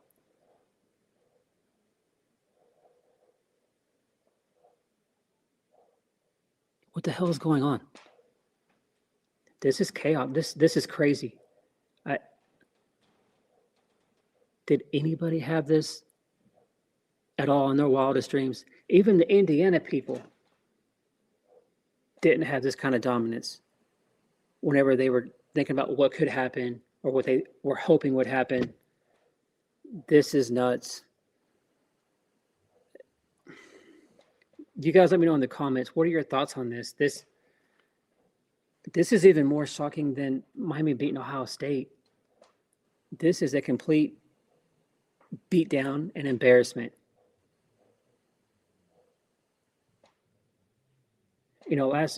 All week long, Big Ten's been talking smack over the SEC and how they're so good and so dominant. Last night they took a hit when Ohio State got beat, but then we have this. Indiana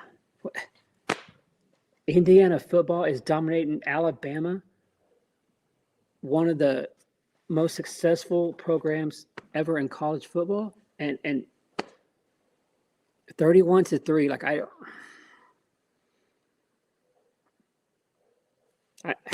don't know what to say. This is insane. I don't know what bizarro world we are living in.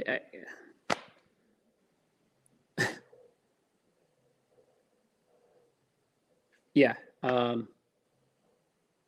Soon as Cowboy, I don't. Just like Oklahoma did, Indiana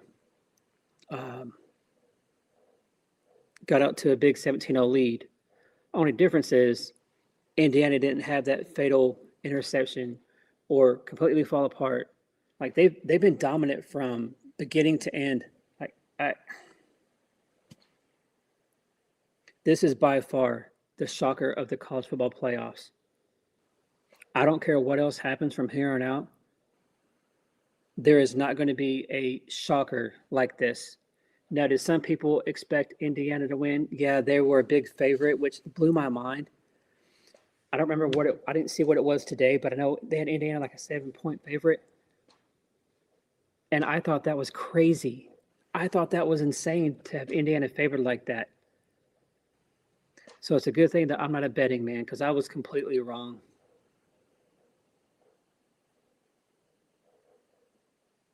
But after we heard the Big Ten talking all that smack about the bowl record and the SEC looking like crap, I think at 2-6 before today, and the Big Ten was undefeated until USC, and Lincoln Riley blew it. That was great. But the Big Ten is dominating one of the best programs ever in college football history in the SEC, 31-3. Unbelievable. Austin Mack, the backup quarterback for BAMA, looking for anybody to throw to. Nobody's open. I mean, let's be honest. At this point, the BAMA guys, they've given up. I mean,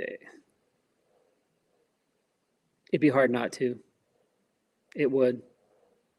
Like, I know you want to play hard, until the clocks say 000, but man, what a rough day for Alabama. And it's just so frustrating when you're an OU fan and you're part of the SEC, and then you see this BS right here with the Big Ten just completely dominating Alabama, sacked by Indiana. And I feel like these guys, they just switched jerseys. That's what unbelievable.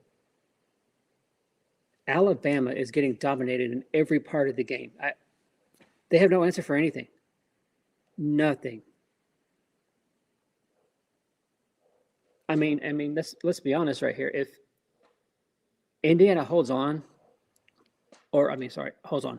They definitely held on. They're definitely going to win this game. But if they're going to play like this throughout the rest of the playoffs, I think Georgia probably has the best chance to beat them. If this is how Indiana's going to play, Oregon's going to get smoked. I don't think it'll be 31-3, but if you're Oregon and if you're an Oregon fan, like I know you're excited about your dominant win earlier today over Texas Tech, but you got to be worried. If you're an Oregon fan, you got to be worried, because Oregon is going to have to play the game of their life to beat this Indiana team. If they're going to play like this, Indiana's had no mistakes. They've been unstoppable on both sides of the ball. Bama has no answers at all for anything. Complete domination and embarrassment to the Bama program. It's embarrassing to the SEC as a conference. Like being a part of the SEC, obviously Oklahoma here, this pisses me off, man. This pisses me off to see the Big Ten dominate the SEC like this. It's supposed to be the other way around. Like I love when Bama loses a game because I feel like they have the worst fan base in the world and it's ridiculous. So part of me is loving this. And then we get to hear all their stupid fans cry and complain come Monday to Paul Feinbaum. That's going to be great. I don't usually watch Paul Feinbaum too much, but I will Monday. I will to watch all this chaos. Man. But yeah, this pisses me off, man. Senator Cowboy, does this piss you off, dude? Having to watch the Big Ten freaking embarrass and dominate the SEC like this? Like, doesn't this piss you off? This pisses me off, man. For y'all here in the chat, like, let me know. Doesn't this piss you off? I mean, at this point, we all got to become if you're a team that's in the SEC conference, we got to become the biggest Georgia fans. We have to. We got to become the biggest Georgia fans because they're going to get past Ole Miss. I just don't see how Ole Miss is going to win that. But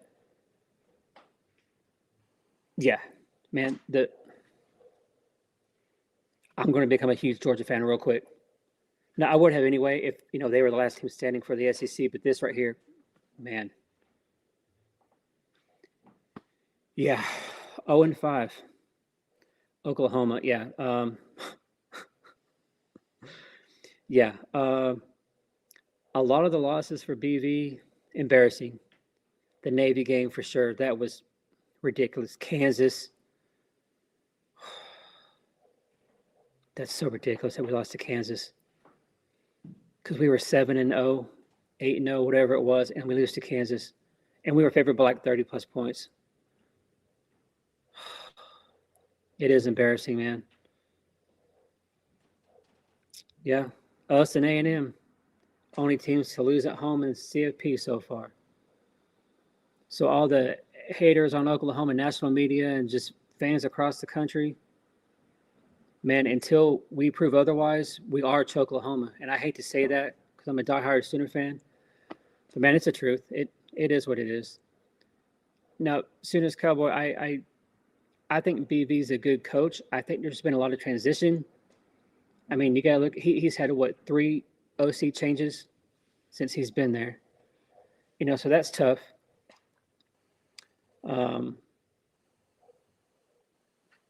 And him learning that he can't just be worried about the defense, that he has to be, he has to be able to watch all aspects of the game. I think it's a learning process for him. Now, granted, at this point, BB's been a head coach long enough. He has to know better. I think he has improved every year. But next year, Oklahoma, they got to replicate what they did this year. With the schedule that we have a lot easier conference schedule. I mean, come on, we got to look at that. You know what I mean? So,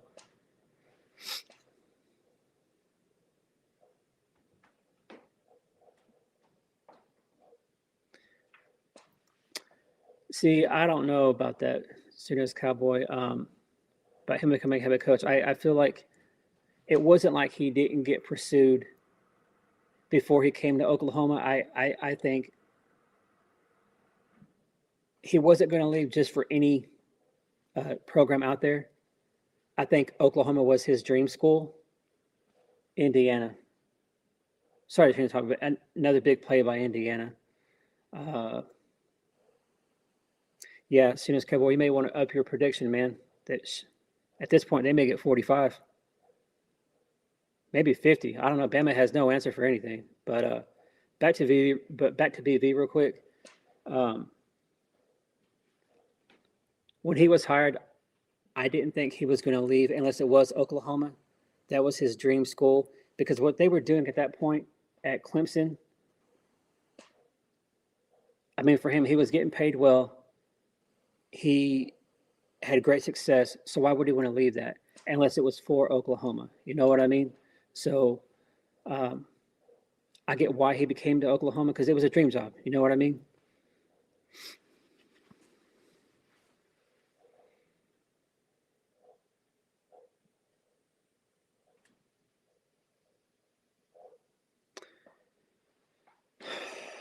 Recruiting, man, I don't know. He's had some big recruits come in. I don't think it's the recruiting that's hurting Oklahoma. I think it was initially. I think it's gotten better. But what's hurting them when it comes to recruiting is the win loss. You know what I mean? Indiana, another score. Yeah, as soon as Cowboy 38-3. I never thought I would say Indiana is beating Alabama in football 38-3. This is so embarrassing for the SEC conference, man. This is so embarrassing. I feel like we're watching Indiana play some group of five school. You know what I mean? Like, I feel like we're watching Indiana play Arkansas State or something.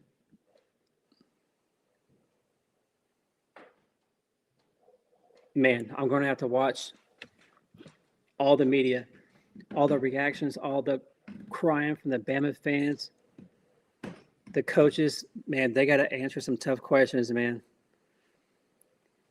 As soon as Cowboy, I know you were talking about firing the DC. Man, you ain't wrong. You ain't wrong. Jeez, man, is he may not get access to get on the plane back to Tuscaloosa at this point. What an embarrassing day for Alabama and the SEC as a conference, man. This pisses me off so bad to see the damn Big Ten talking all this smack, and now they're able to back it up with a dominant win over Alabama. It's kind of like Oklahoma. You know, we, as OU fans, you know, we hate to hear, oh, Choklahoma, but man, we hate to hear it, but we keep proving them right. And the Big Ten talking all this smack, we're just proving them right. Like now they have another reason to say, look, the Big Ten's better than the SEC. So the only hope at this point the SEC has is Georgia. So for you guys that are in here, that I would assume most of us are probably SEC fans of one of the schools. We got to become Georgia fans because I don't want to have to go all off season again hearing about how the Big Ten's won 3 championships in a row and blah, blah, blah, blah, blah. Come on, SEC. Come on, Georgia. Bama's obviously dropped the ball. OU dropped the ball.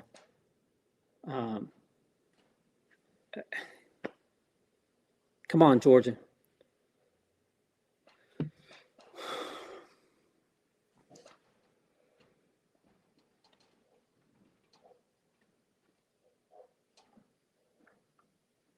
Agreed.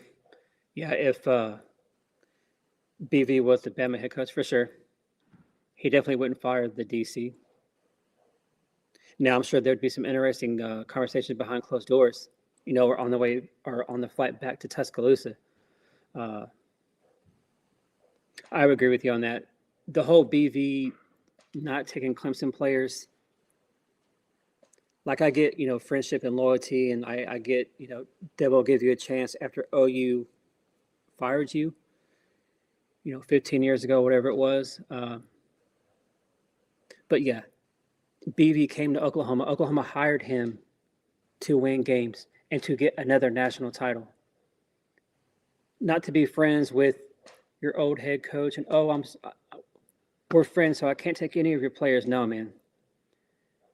In this business, it's win-lose. It's win-lose. Like that's what it is. Unbelievable. 38-3. Man, if you're Oregon, you are worried if you're Oregon or you're an Oregon fan. Like they came to your house and beat you earlier in the season. But this Indiana team, even on Oregon's best day, I don't know that they can beat this Indiana team.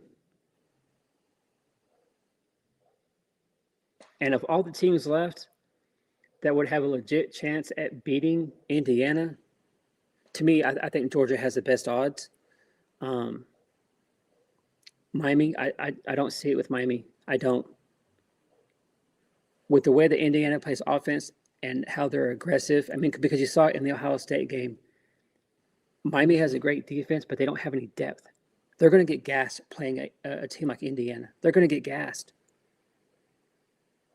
That's the problem that they're going to have. Georgia, I feel like Georgia would have the best chance. I If this is the Indiana team we're going to see, Oregon has no chance. I don't see it. Now I don't know what the betting line would be, but after this performance, if they're going to put Indiana as an 8-point favorite over Alabama, I mean,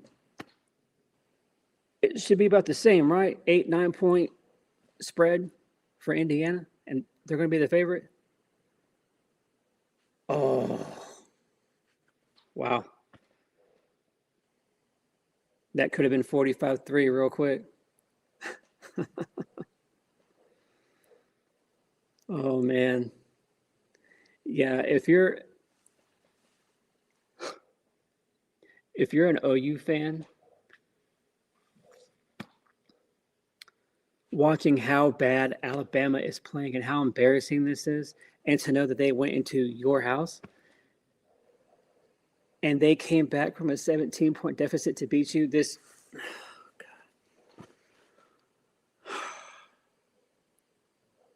crazy, crazy, crazy. Oh, man.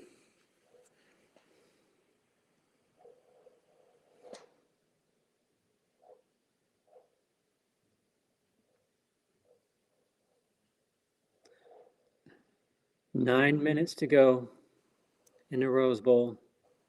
Number one, Indiana up 38-3 over Alabama.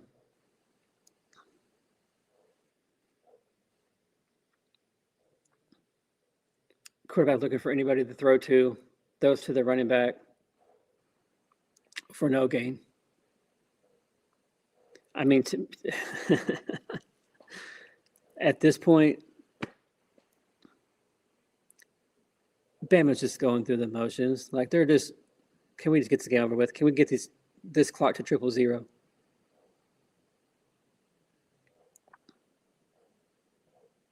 This was the game that I was most excited for out of the quarters. And it's going to be the most lopsided game out of all of them. Like, it's not even going to be close. Pressure by Indiana, another sack.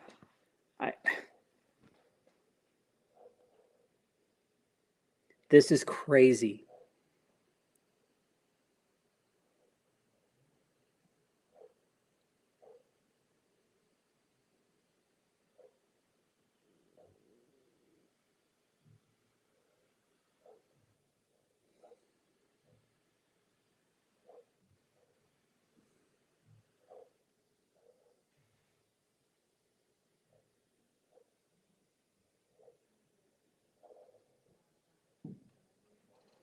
Alabama with the trick play.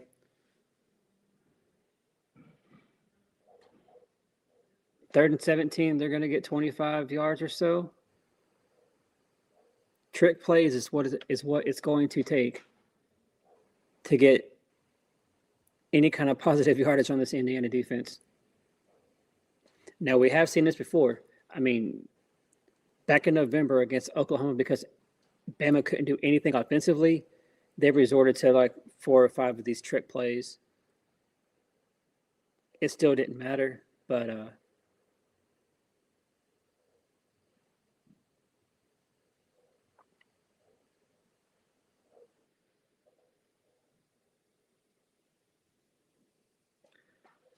38-3, Indiana over Alabama in college football. What the hell world are we living in? What the hell is this? This is ridiculous. And if you're an OU fan, this has to piss you off to no end. To see a team like this play this poorly and this bad, and not only make Oklahoma look worse, but you make the SEC conference look like garbage. And now we have to hear more and more and more how dominant the Big Ten is and how they're the best conference in the world. And the SEC can't say a damn thing about it. They can't say anything about it. Nothing. Unbelievable.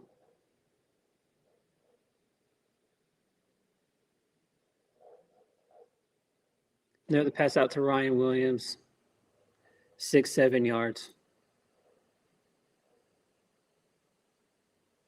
Unbelievable.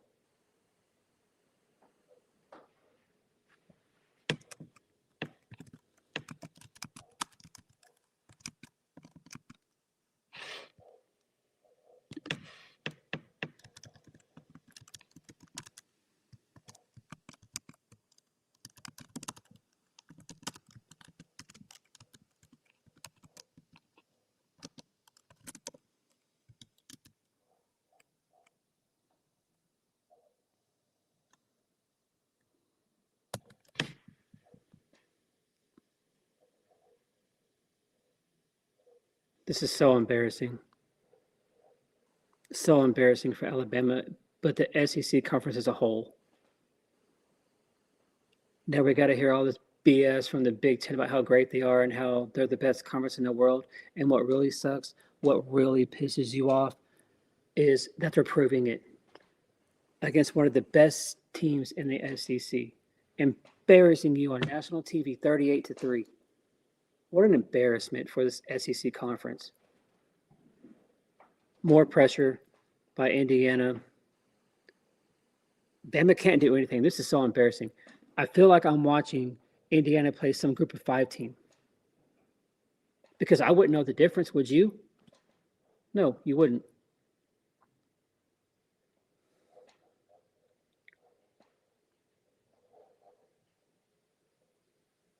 Unbelievable.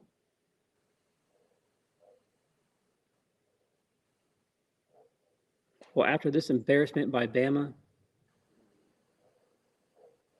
man, I hope the Ole Miss Georgia game's better. More pressure, another sack by Indiana. How many sacks is that now? 7? 8?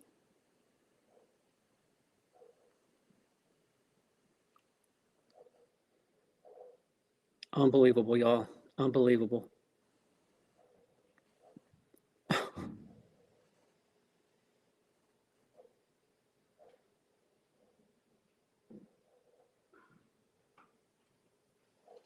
I mean, at this point, Bama's just given up. They're just waiting for the clock to say 000. They just want to get out of there and go home.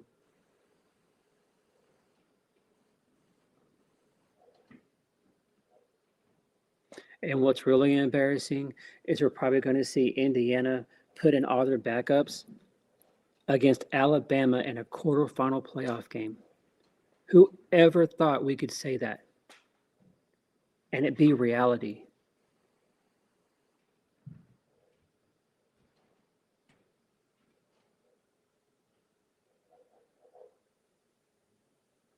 Going into the playoffs, I didn't really know what to think about this Indiana team. You know, if they had to match up against somebody from the SEC, how would it look? How would it go for them? I mean, because let's face it, the SEC has the best depth, you know, from top to bottom when it comes to teams and their talent and skill and what they produce on the field. Big Ten, top heavy. 400 yards of offense for Indiana.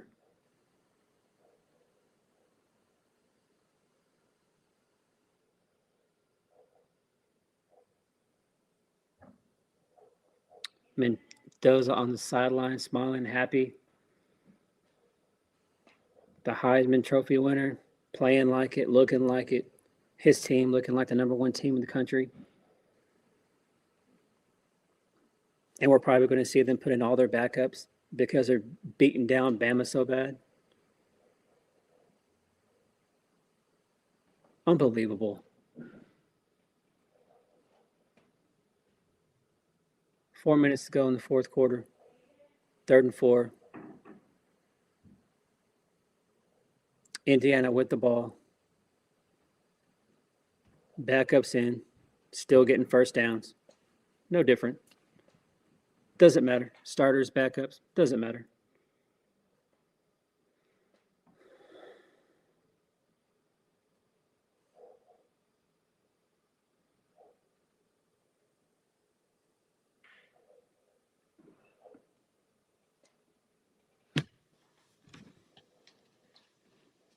Unbelievable, y'all.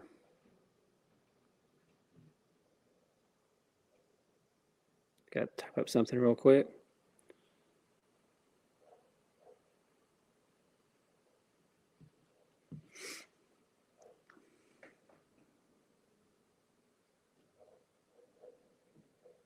Just making a quick post real quick.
Okay, there we go.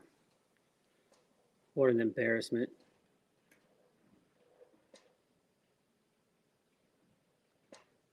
Fourth down, 2 minutes to go in the game.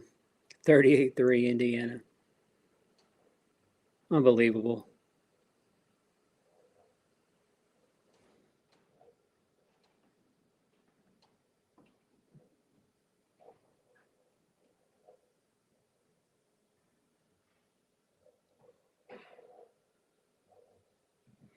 Well, we're going to get a break here in a couple minutes. I'm going to go up, get something to eat, get some dinner real quick, get another energy drink, and then I will be back for the Ole Miss Georgia game. I want to say thank you, and I appreciate all of you being here with me, spending your New Year's Day watching college football, watching all the quarterfinals of this year's playoff games. Thank you for being here. Thank you for the conversation. I love getting to talk to other college football fans, regardless of who you root for, who your team is, whatever it may be, what conference your team belongs in. I'm a college football fan, and I just love talking ball. So thank you, and I'd appreciate all of you that's been in here and having conversation with me.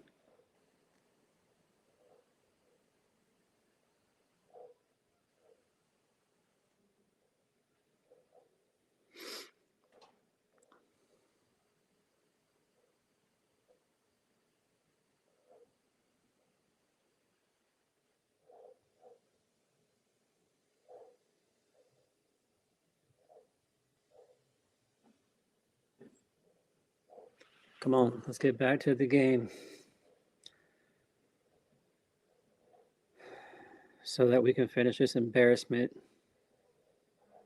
that is Alabama.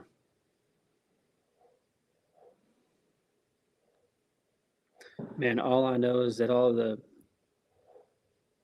Roll Tide, Alabama fans, who, by the way, are the worst fan base. It's not even close in college football. Man, I can't wait to hear the excuses and why they lost and how they're going to want all the football, all the coaching staff fired. Not just on Paul Feinbaum, but all the YouTube shows that we're going to see. So, yeah, it's going to be a good week. I've seen everybody's reaction and responses to what embarrassment this is that we're watching in this Rose Bowl. Such an embarrassment. Not just for BAMA, but for the SEC conference.